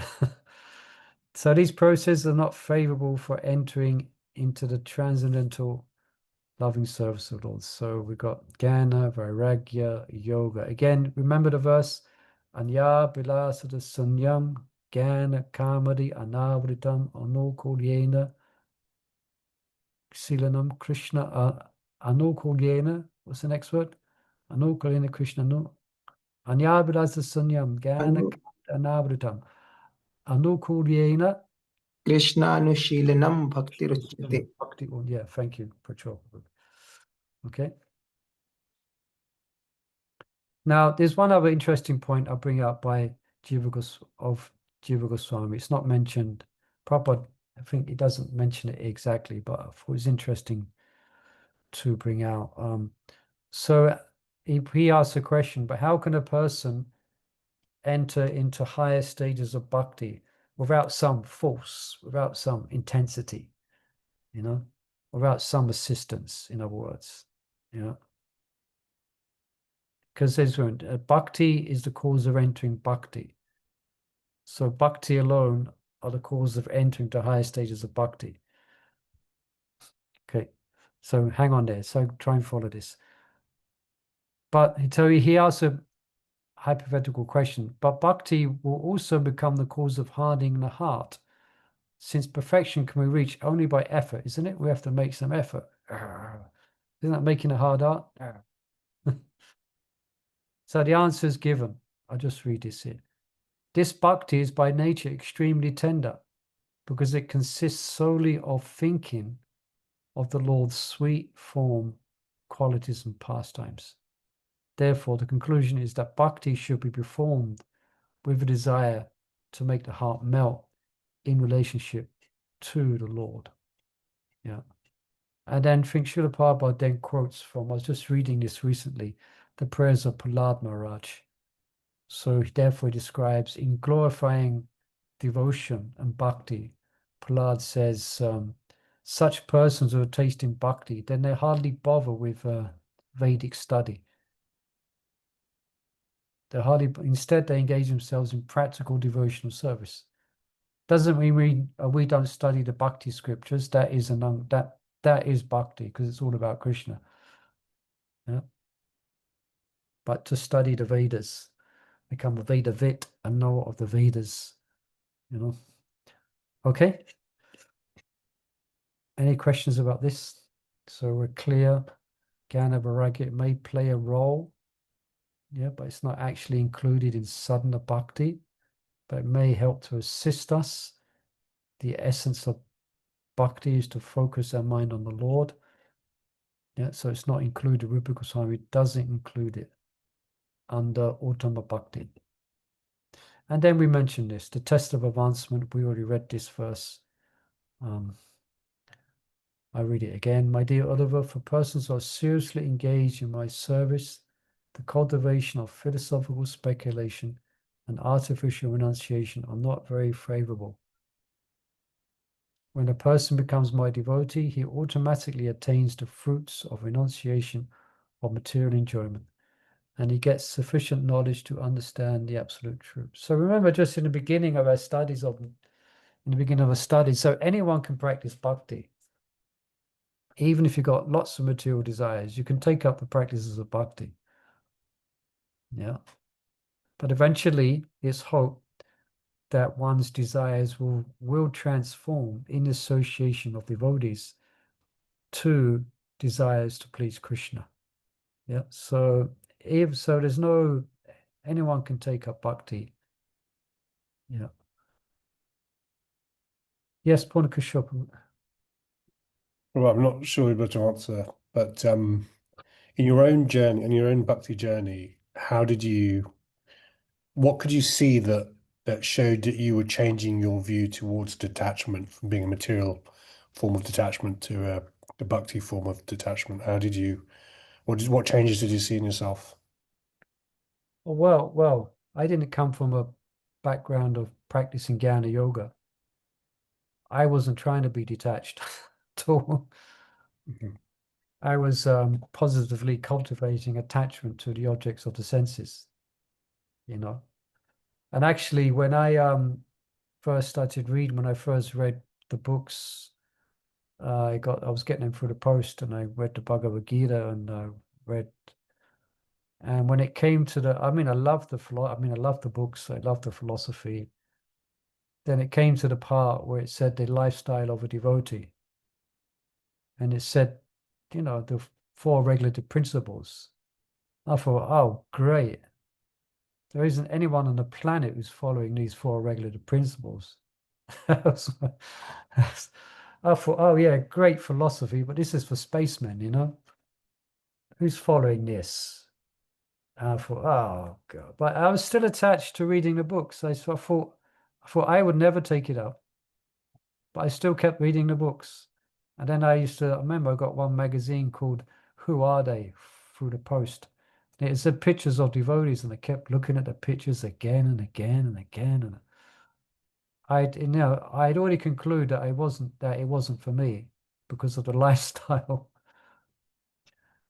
But then eventually I got the courage to visit a temple. And I eventually, and our temple here, then eventually I visited once, twice, then I moved into the temple. And then those other things which I thought I could never do, I could never follow, I just automatically, this kind of, yeah, it went. Of course, grossly, still dealing with the subtle stuff that's left behind. But yeah, I'm following, rendering service, cleaning the stairs in the temple, doing bhakti, going to the morning program, associating devotees. Then these things just fell off as an as a, it wasn't, for me, it wasn't a difficult thing then. So it happened kind of, you understand? How can I, as diverted, just by practicing bhakti, then you become naturally detached from these things. But was it a phase where you kind of stopped using things for your own sense gratification and went, actually, I've got whatever it is, I've got this thing, I'm going to, if I can't use it for Krishna, I don't want it.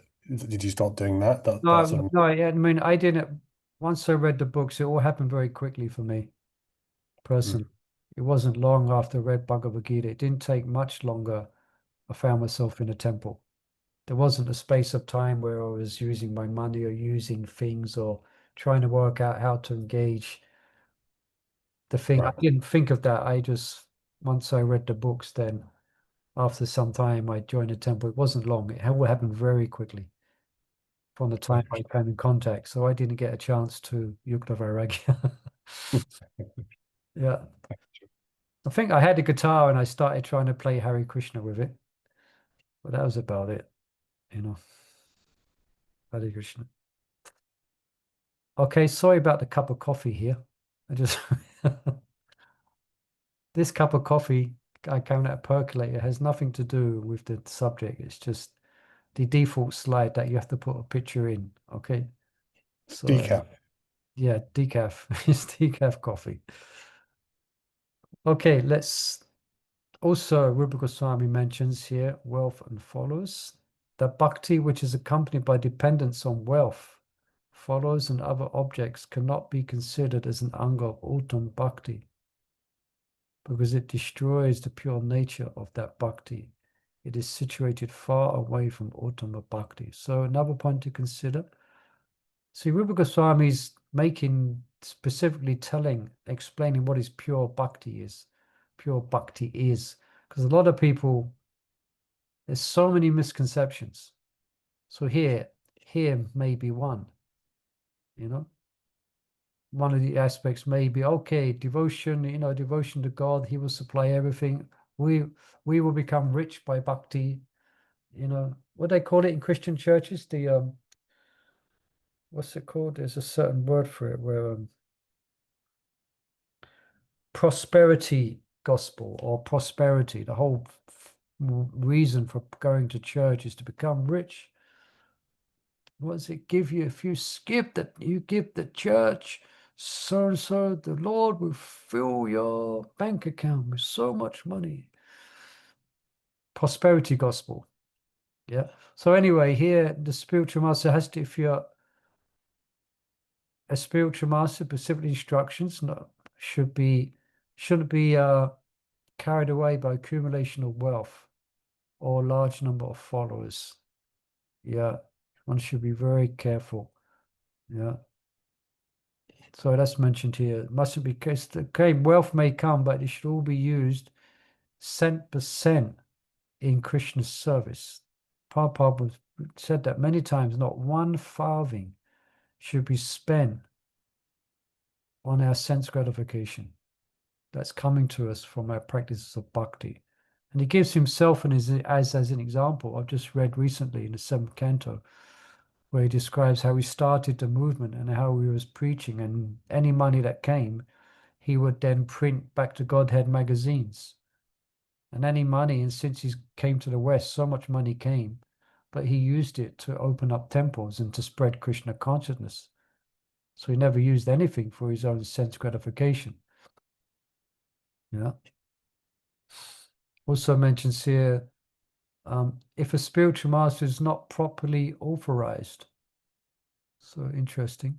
And he's only and only on his own initiative becomes a spiritual master. So once you get blessings from and under instruction, one may become act in that role.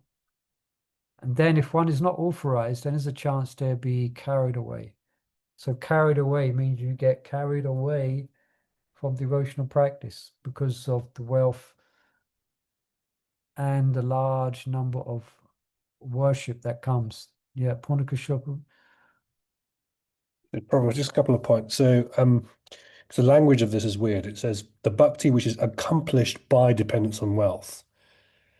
So it doesn't mean that if I've got money and that allows me to travel to the temple and then buy some Bhagavad Gitas for distribution, that is money that's bhakti which is accomplished by dependence on wealth. So how does that Yeah, interesting. Yeah, that bhakti which is accomplished. is that a translation thing?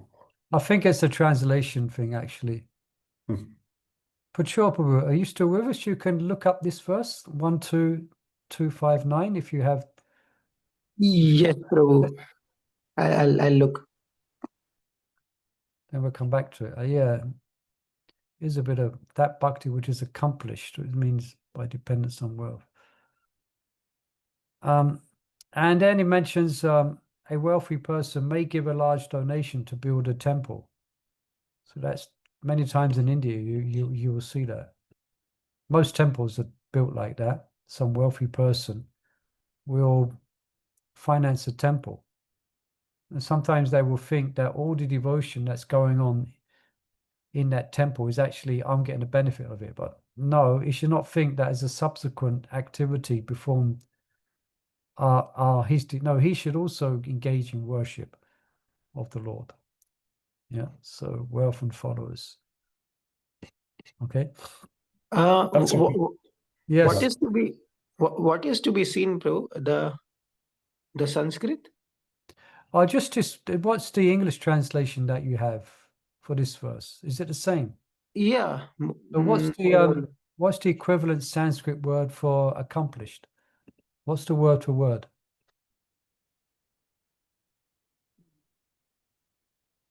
Upapadyate.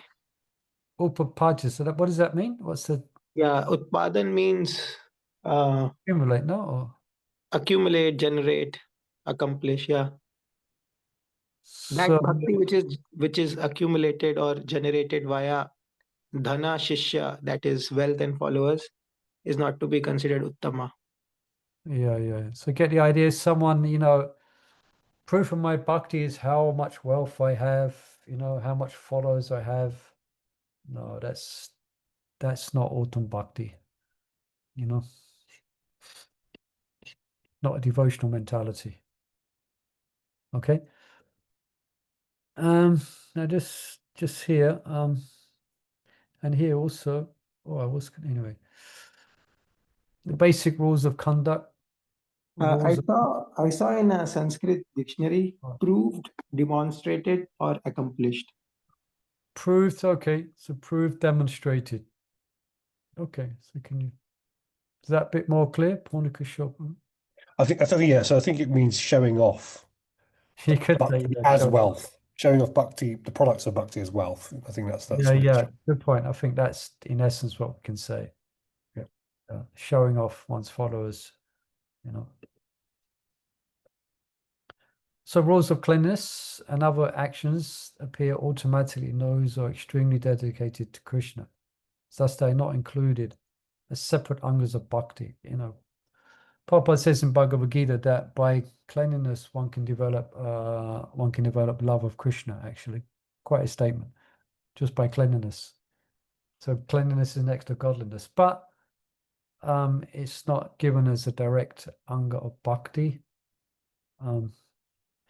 So in other words, here, Prabhupada writes, page 116, a vegetarian is not necessarily a devotee.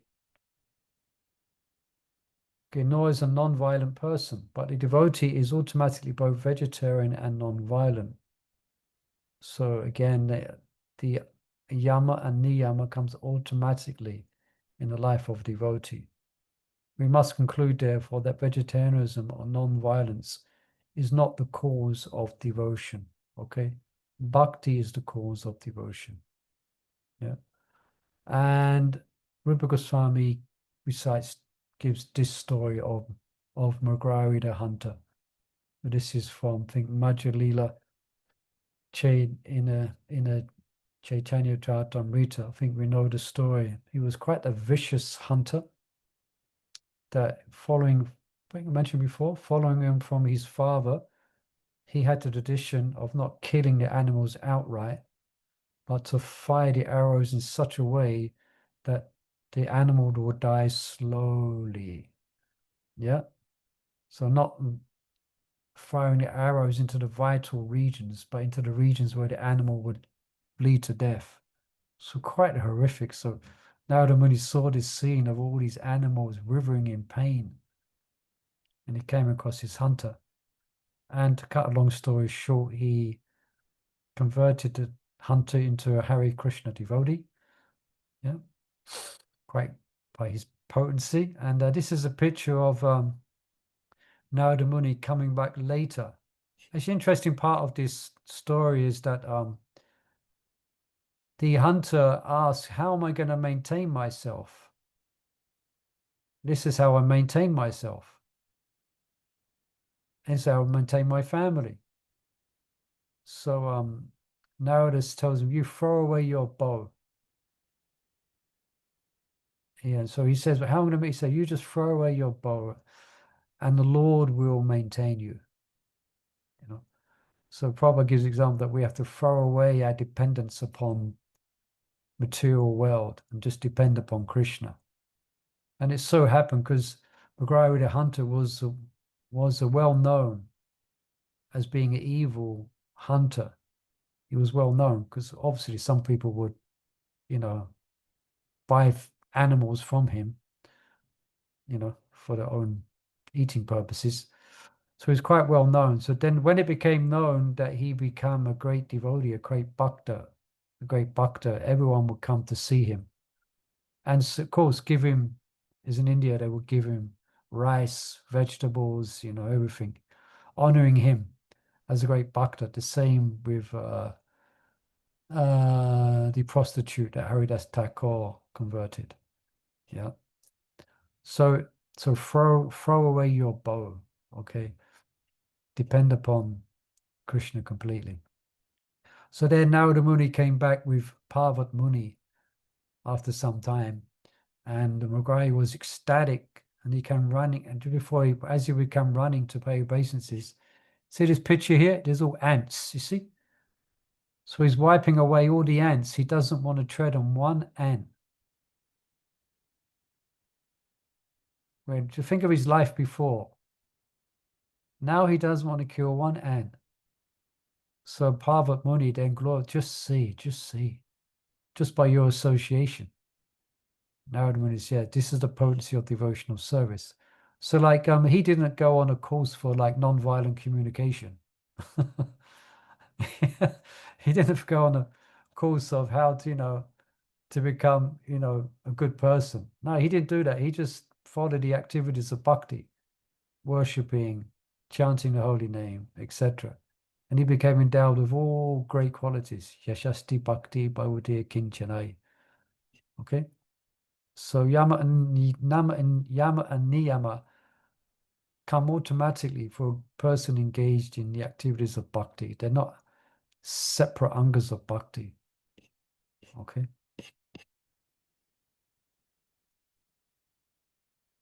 Yes, nice story.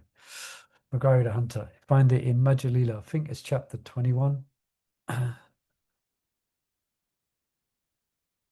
Okay. Ekanga or anekanga. So one or many.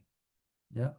So concluding this part, Rupa, this is quite straightforward. Rupa Goswami explains that devotional service can be practiced by concentrating on only one of the items. Yeah, Shravanam, Kirtanam, Vishnu Smaranam, Parasevanam. Yeah, one of the items, Ek Anga. Now, it should note that all that all items of bhakti, according to Jiva Goswami, should be accomplished by chanting of the holy name. So just take that as a side note. Yeah. The chanting of the holy name is the all-pervading anga that all Vaishnavas practice. Yeah.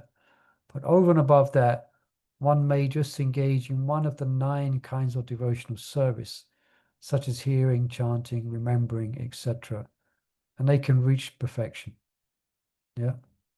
Someone may be completely absorbed in just, praying. That may be their whole thing. They're just praying. Worshipping, doing puja. Mainly, we in ISKCON do many varieties of bhakti, But so in other words, what's being explained, that any one of these is so powerful that they can achieve perfection without fail. Prabhupada mentions, I'll just come to you in a minute, Purnakusha. For example, if one is simply attached to hearing about the Lord and another is attached to chanting the glories of the name, both will achieve their desired goal in devotional service. In Chaitanya Charitamrita, it has been explained one may execute 1, 2, 3, or all different processes of devotional service. And at the ultimate end, he will achieve the desired goal of being established in devotional service. So sometimes devotees get quite infused about their specific practice of devotional service. No, so you can only make advancement if you do book distribution. There's no there's no other way. You can only make advancement if you worship the deities. You can't, no. You can only by book distribution, no. But definitely by kirtan. Yeah, Purnakusha. Of the two, I mean, I've read a lot about this, but of the two, what's better, kirtan or chanting rounds on your own once you've done your minimum rounds?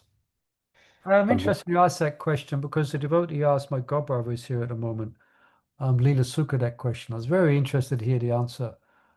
And I really liked his answer. In one sense, devotees may experience at different times in their spiritual life that they get more shelter from japa than they do kirtan. Sometimes the style or the type of kirtan might be more of like a clown show than, a form of prayer and meditation on Krishna, But generally, kirtan, you get more help. There's more people chanting. It's like sang kirtan. So more devotees in chanting enthusiastically, hopefully devotionally. Yeah. So that may, in a lot of ways, it may be a lot easier to remember the holy name when it's in song, And as many devotees are chanting, Hare Krishna, Hare Krishna. So that way, that might find it as Sankirtan. Also, it gives benefits to all those who can hear for Harinam Sankirtan when we go out and give out Harinam, So generally, Kirtan is there. It should be the idea of Kirtan. It's there as helping us to remember the Lord's name, fame, qualities, and pastimes, That's the idea. It's prayer. We're calling out to the Lord, to remember his name, fame, qualities, and part. And if you're doing that, because when we sit down in japa, we're trying to do that. It can be a bit of a wrestling match with our mind, It's like, but you'll experience different times. Sometimes I get more out of my japa than I do kirtan. It depends on my state of mind and my consciousness. But generally, he answered like that. Thought it's good. So kirtan can help. It can help more because there's more devotees chanting. And the sound is quite, the sound, you cannot, difficult to be distracted during kirtan. I was reading Subramanian Swami's book, Chant More, that he said that in kirtan you've got to be a bit more careful.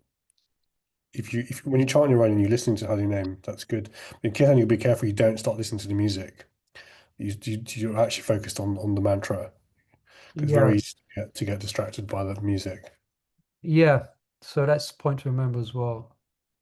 Or devotees just start clowning around and it just becomes a joke. Everyone stands at the side and watching a few people doing all these silly things, and it's like time to leave, So So they lose the essence of it. The form's there, but the essence is there, you know. So the essence is gone. So, but yeah. So just the music as well. So that's here for that one. So just keep in mind, should be there to assist us in remembering Krishna. That's the point of it, you know. Okay. Okay. So so we'll just go through now. We'll just quickly go through. There's devotees that exemplify these different angas of bhakti. So hearing and chanting, there's one verse which this comes from. So hearing, the person who achieved perfection through hearing is Maharaj Parikshit. He's exemplified here. And the person chanting is Sukadev Goswami. Okay. That was his main anga by which he achieved perfection, was hearing from Sukadev. Yeah. And Prahlad Maharaj is given as someone who personified smaranam, remembering, you know. Prahlad was always constantly absorbed in remembrance of the Lord. Yeah. Even, yeah, as we know, his situation. Mother Lakshmi is considered to personify, that was her devotional perfection through serving the Lord's lotus feet. Okay.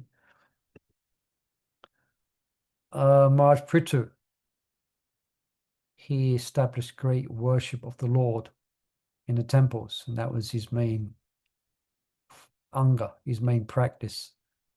He attained perfection. Offering prayers, Akura, that was his perfection in prayers and great ecstasy on his way, as we know this in the Krishna book, on his way to Vraj. Serving the Lord, Hanuman ki jai. Yeah.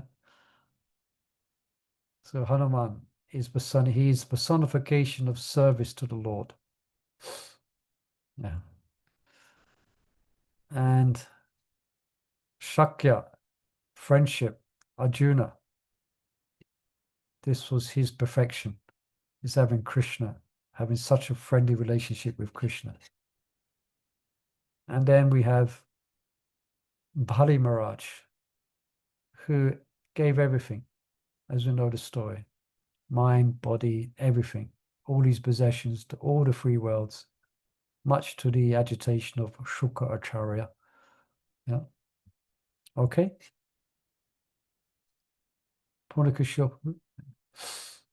Just double checking, these are not ascending in any way, they're all equal to each other, right?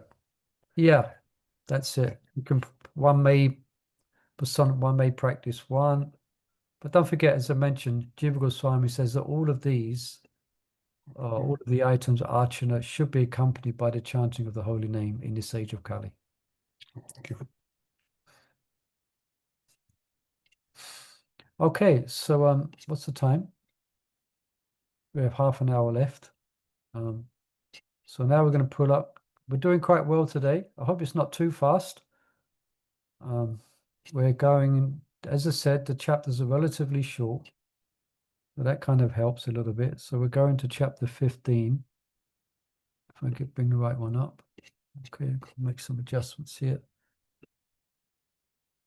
Okay, so now we're going into the realm of spontaneous devotional service. Okay, everyone's ready for some Raganuga Bhakti? Yes. Okay, I hope this, so this comes in two chapters, chapter 15 and 16.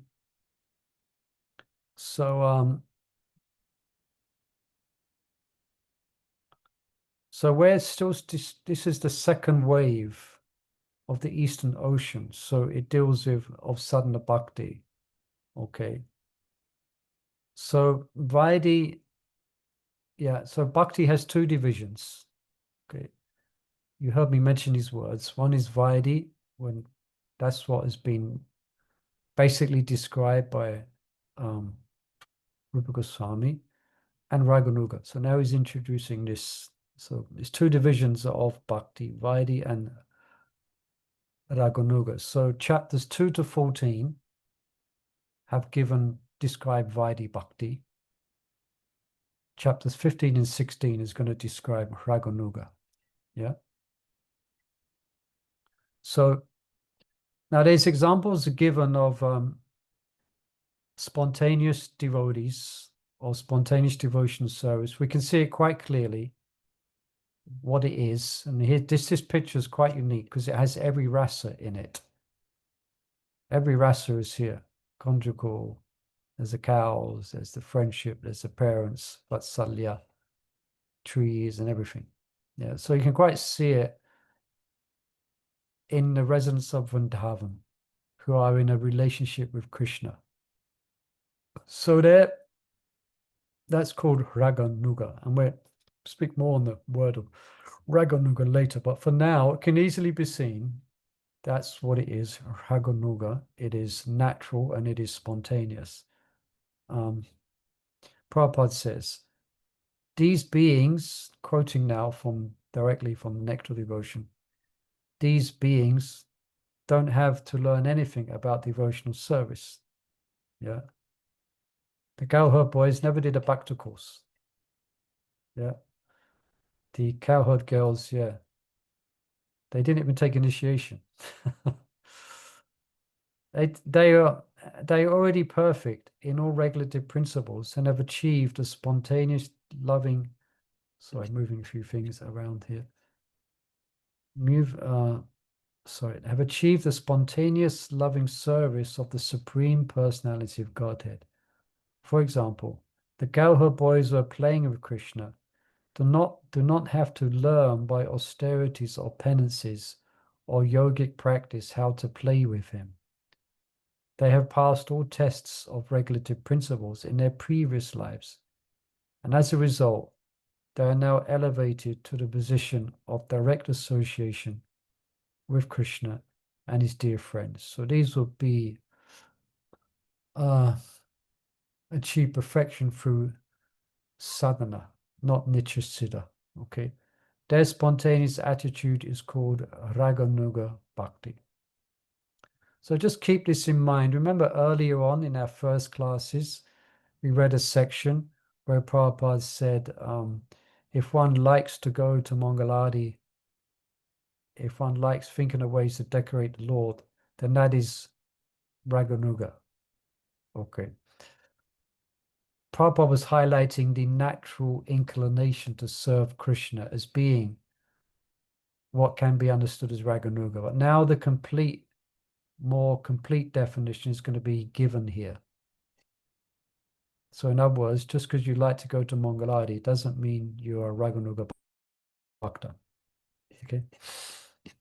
But the fact that you like to go is one of the ingredients which is shown in its full manifestation in Vrindavan. You are choosing to. You're not being told to. You are naturally choosing to. Yeah. Purnika Shopru is a very inquisitive person. Lots of questions. Yes, carry on. Sorry, but Raganuga means following a raga. So is it following a ragatmika, what is known as a ragatmika? Somebody has that status? Yeah, Or... we shall get there. Yeah, okay. we shall cover that. Yes, I want to go because this is important to understand, and sometimes they're confused about this. So I want to go systematically and make sure we're all clear what's being described here. Yeah. So that's a basic definition we've given. Prabhupada's giving here. Especially chapter 16 goes into even more details. Okay, so there's something, so there's Vaidhi, sadhana, and there's Raganuga, sadhana. Okay, it means one is practicing to cultivate the same moods of Krishna's associates in Vrindavan. They're practicing. They're not perfected souls. They're still conditioned souls. But they're practicing, they're cultivating the moods of how Krishna is served in Vrindavan. And how to do that will be described more, I think, in chapter 16. Okay. So, Raganuga sadhana. Okay, just remember, Raganuga sadhana is not a stage of perfection. It's a stage. It's a sadhana. There's for a sadhana, there's a sadhya. There's a practice, then there's a perfection. Now, before describing Raganuga sadhana, Rupa Goswami first he describes the devotion, the moods that's found in Vrindavan's eternal residence. Okay, so he first describes that.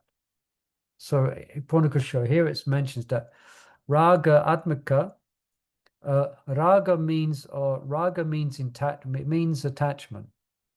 It can also mean color. So Ragatmaka, basically it means whose ones, like the residents of Vrindavan, they are Ragatmaka devotees. They're not Raganuga sadhanas. They're not, they are perfected devotees whose very essence is intense attachment to Krishna. Ragatmika. So everything, just like if you wear red eyeglasses, you see red everywhere. So similarly, for one who's very intensely attached to Krishna, yeah, they see Krishna everywhere, in all things and at all times. Everything reminds them of Krishna because of the essence, their Atma is raga, is attached very intensely to Krishna. This is a definition that Rupa Goswami gives of Raganuga Bhakti,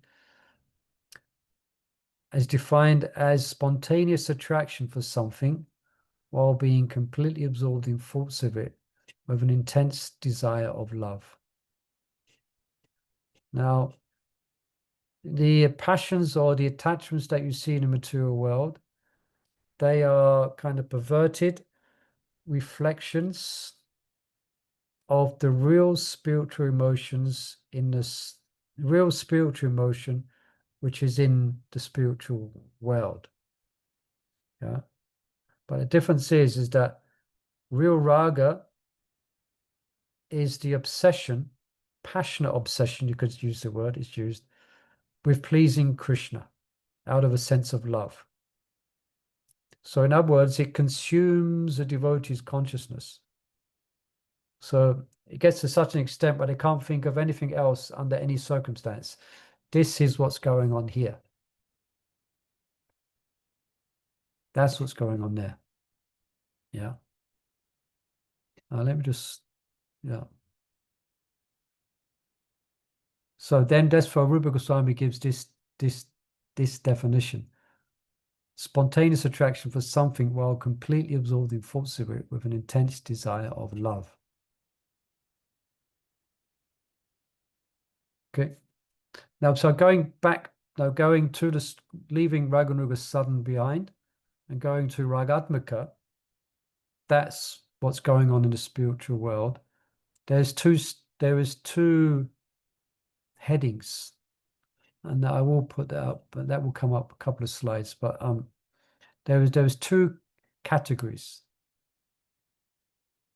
One is Kama Rupa, that's sensual attraction. We'll elaborate this some more, the Kama Rupa, and that impelled by other relationships. So Kama Rupa and Sambandha Rupa. So just, we'll explain it more, but just keep that for now. Just understand that there's two manifestations of it. Basically, the gopis' relationship with Krishna, and the cowherd boys, and the parents, and the servants, yeah? That's Sambandha. Then you got Kama Rupa, yeah? Inspired by feelings of conjugal feelings, yeah? Okay, so far? Let's check the time. Okay. So then Rupa Goswami quotes this verse here. Someone could read this verse for us?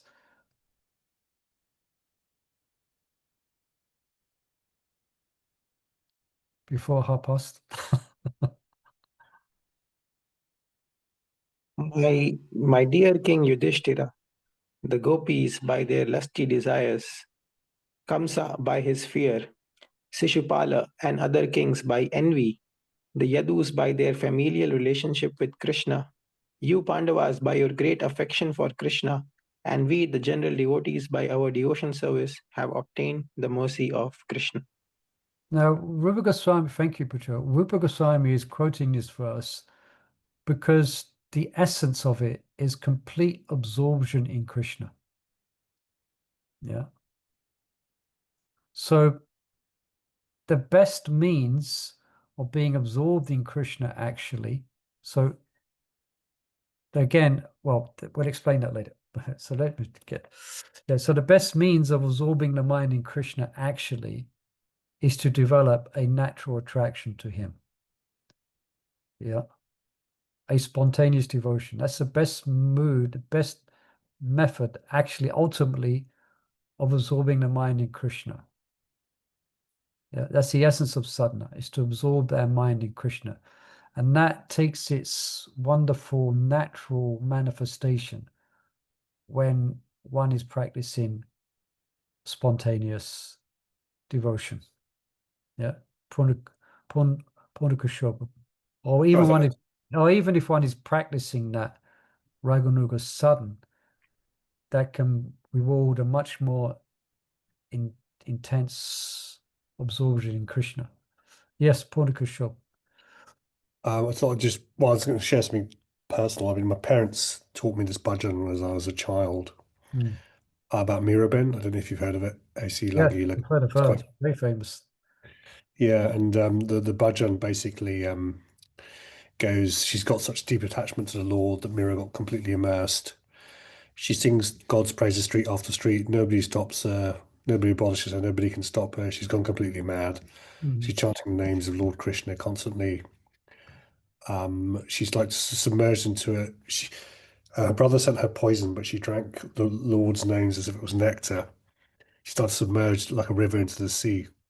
She faced thousands of sorrows, but she doesn't care because she's constantly singing Govinda out of her mouth.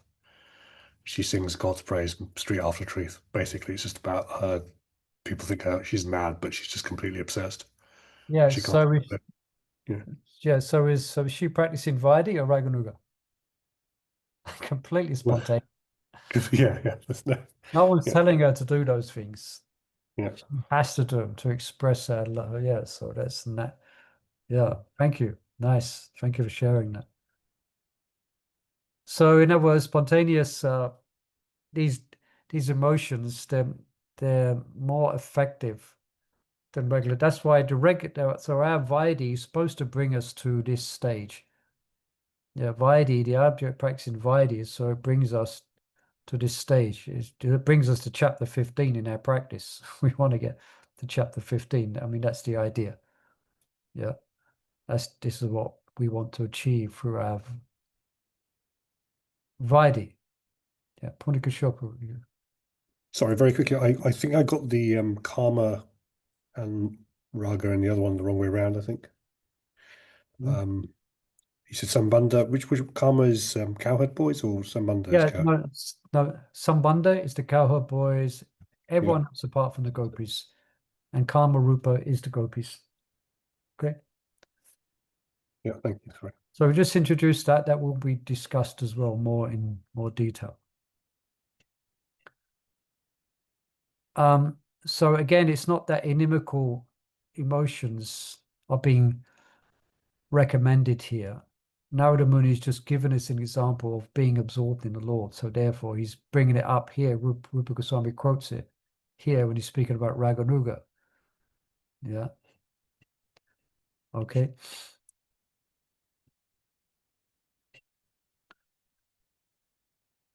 So here, categories of Ragatmaka Bhakti. So this is from this verse, these 6. Let me get rid of this thing, Anotot. Can anyone this Anotot? How to get rid of it? Anyone know how to get rid of this Anotot?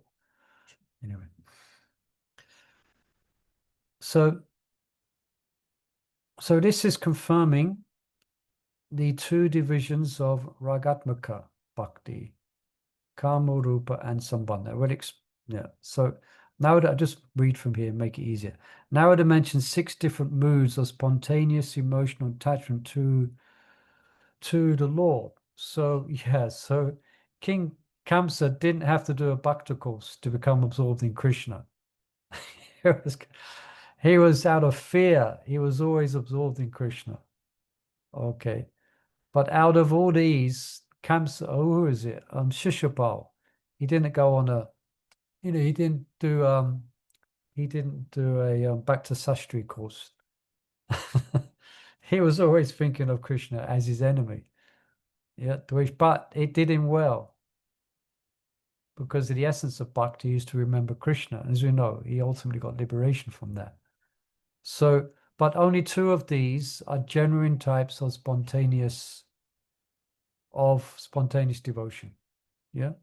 Point. So clearly we can understand envy and fear and envy are not forms of spontaneous devotion. Okay, well, fear and envy. So let's perhaps get rid of that.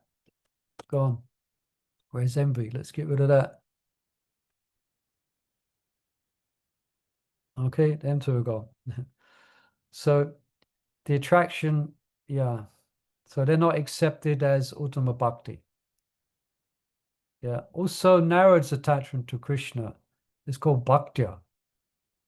The Jiva Goswami mentions that. So this indicates that Narada devotional service arises from a sense of duty. So that cannot be counted among the genuine forms of Ragatmaka Bhakti.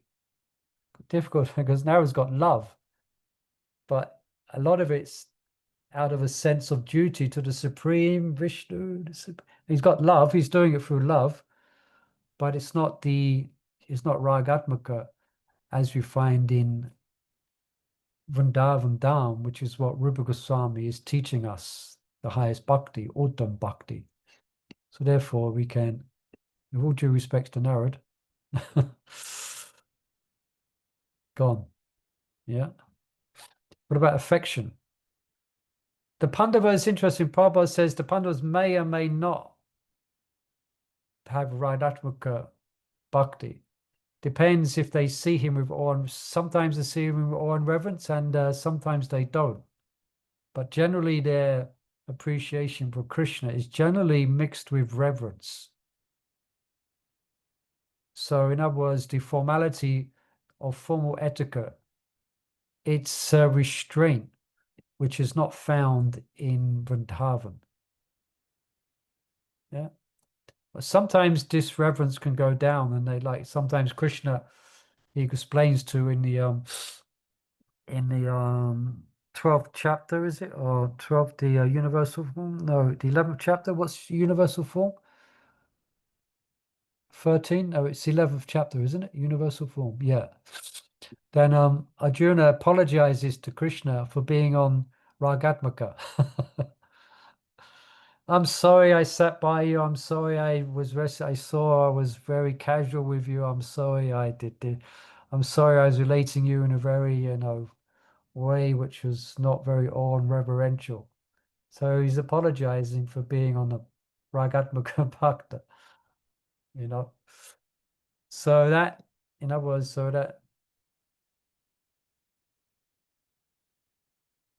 here, correction. Yeah, Punika Shopu, you had a question here. So I've always had this question, so I thought I'd ask it here. Once in the Gita, he says he goes back to his beautiful form, and then he says no one has seen this most beautiful form. So is that him? Yeah. So is that him restoring? That's obviously sucking out the all reverence and trying to get Arjuna back to a more of a bhakta type relationship, more of a sort of one of these type of relationships. I guess. No, he's trying to bring Arjuna down from being scared and fearful and apprehensive and unstable. So he's coming back to his form from which nectar flows, But he's not so Arjuna is not like the devotees in Braj. Arjuna is going to still have a sense of awe and reverence for Krishna, so he can function. Yep. So he withdraws the universal form and then manifests his two-arm form. Yeah, so he can function in the relationship of charioteer and chariot, like that. So Prabhupada says, this is page 120. Again, he analyzes the affection of the yadus. If it is on the platform of friendship, then it is spontaneous love. But is on the platform of regulative principles, then it is not. So it seems like it might oscillate. Yeah.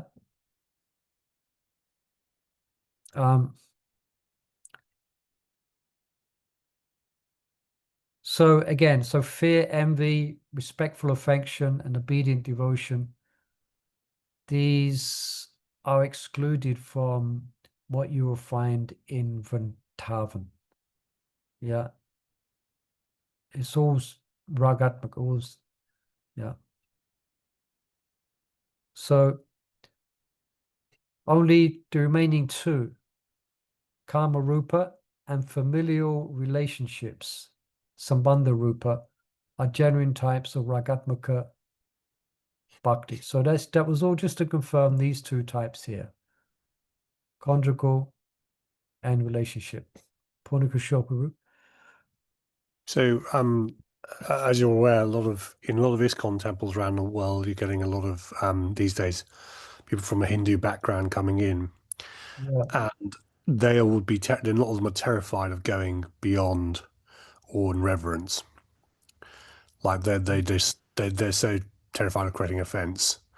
I mean, how do we, if we're sort of our role in the temple is some sort of mentorship or something like that, how do you get people to shift out of that, or is that not going to happen depending on their nature? Or Well, it's good.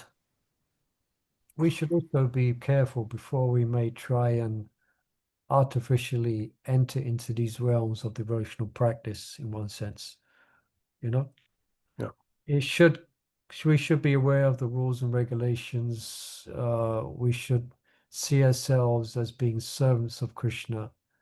We shouldn't artificially imagine a relationship of ragatmaka with Krishna. And even if we are on such a level, it will only be internal. External, we will follow, you know? So how does one make the transition? Well, yeah, they're only going to make the transition if they become sadhakas, serious practitioners of bhakti. They're not just coming to visit the temple, but they're actually taking up the path of pure devotion, as is given to us by Rupa Goswami. You know, they are Guru Padashraya, they take shelter of a spiritual master, they're chanting the holy name of the Lord. They're doing everything which we heard from Rupa Goswami. You know? They're hearing Bhagavatam, etc.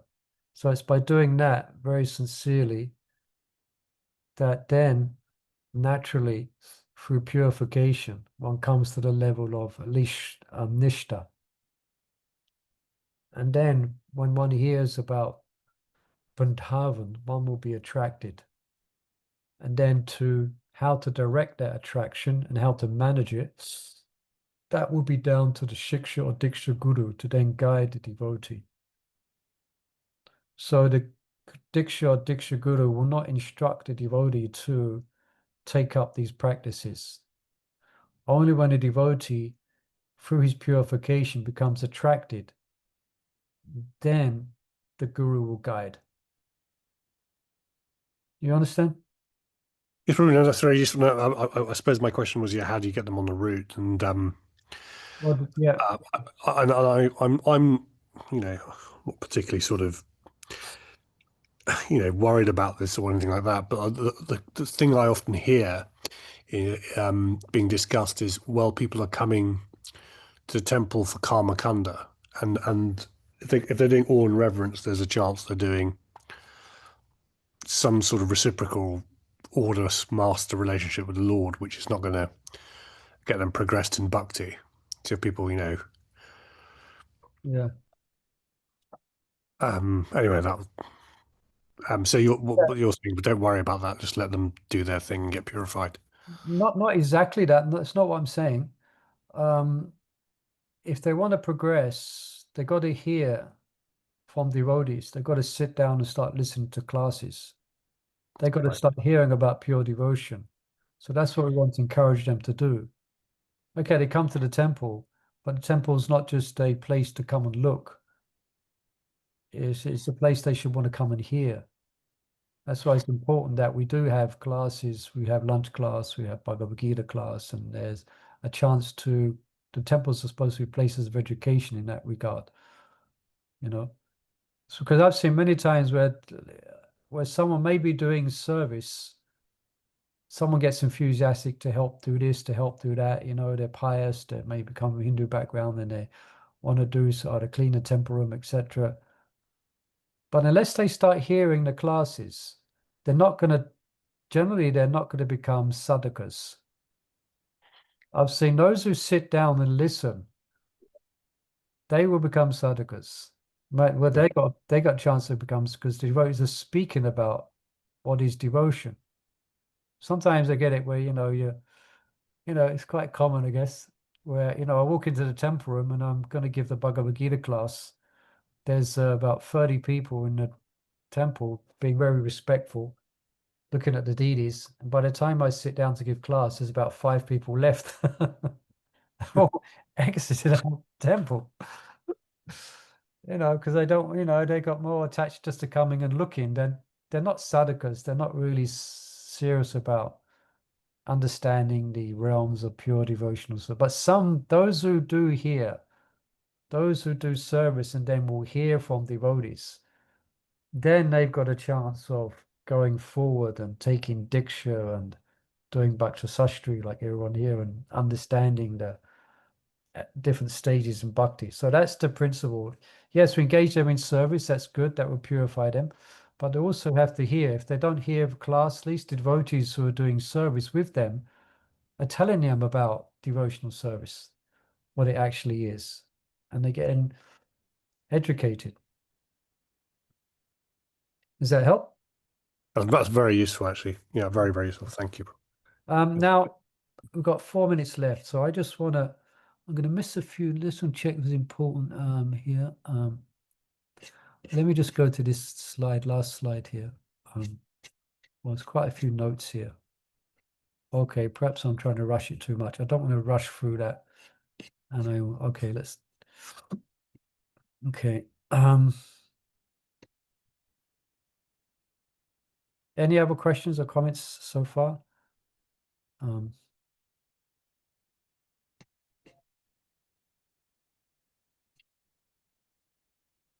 Okay, let me just pick up some reading here. Srimad Bhagavatam indicates that Kamsa, Shishupal, and the Yadus, all of them, they all achieve the same goal of life. Even the Kamsa, Shishupal, and Yadus, and the Gopis all achieve the same goal of life. Okay, so I think this is understood generally by devotees. So the question, how could the Lord award his devotees with the same goal as he awards his enemies? So Rupa Goswami brings this up. So he gives the example, the analogy of the sun, Brahman, and the sun glow, Bhagavan. So the demons and devotees both achieve the goal, Krishna. But the demons achieve the Brahman aspect of Krishna. Just in case we're not clear on that, okay? When it says that Shishupal and Kamsa got liberated, you know, it's different. Yeah, their liberation, the Brahman aspect of Krishna. Or with Shishupal, actually, that's a whole additional story. He's Jai and Vijay, he merged into Brahman, then he went back and in his place in the gates of Vaikuntha. Yes, Mavalisa. Hey, Krishna Prabhu, is that the same for your forefathers? If you attained liberation, then your forefathers are liberated as well. Do they get liberation to the same level?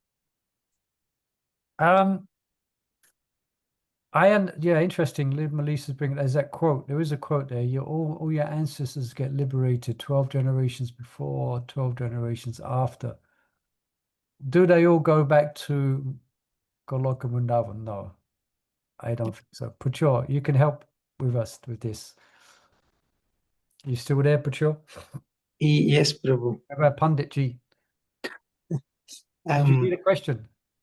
So 12 generations, if one goes back to Godhead, develops pure affection for Krishna in the mood of, Sakyaras, and they go back to Brahma Vrindavan. Do 12 generations before all go back to Brahma Vrindavan, or do they get liberated in some other way? It is 21 as per Prahlad 21, Maharaj. sorry. Yes, and it's in English. Prabhupada wrote liberated. He hasn't expanded any further. All right. And then it's also a question of which 21. It's in only previous ones or upcoming ones, or we don't know. It's both. I think it's behind and front. But I find it I find it quite confusing, that statement, and try to how it actually works. But in answer to your question, Mother Lisa, based on the discussion on the understanding of what the development of Raj Bhakti is about and how it happens and the different stages it goes through and the cultivation of that, I would say the 12 generations before are not going back to Goloka Vrindavan.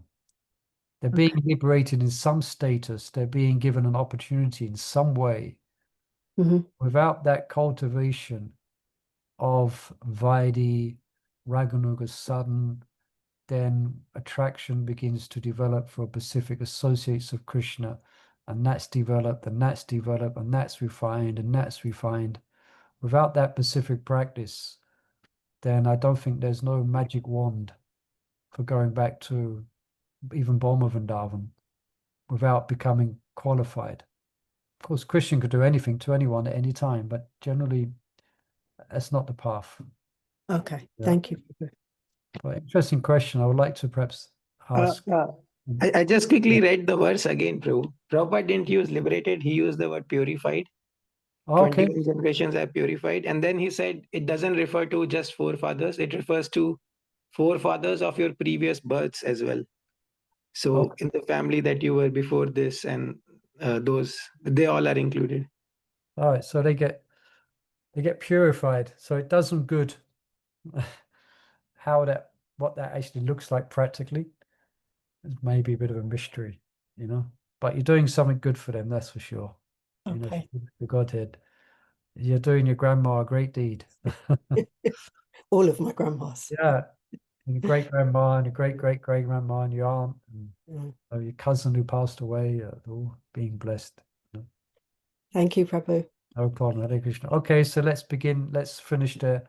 And next week we're going to have a look at this Kama Rupa sense of attraction and try to understand that correctly, because it's very important that we do. Okay. So thank you for kind attention, and I wish you a wonderful day and a wonderful week, and see you again next Sunday, same time, same place. Hare Krishna. Srila Prabhupada ki jai. Hare Krishna, Krishna Krishna, Hare Hare. Hare Ram, Ram Ram, Hare Hare. Thank you, Prabhu. Hare Krishna. Thank you so Krishna. much.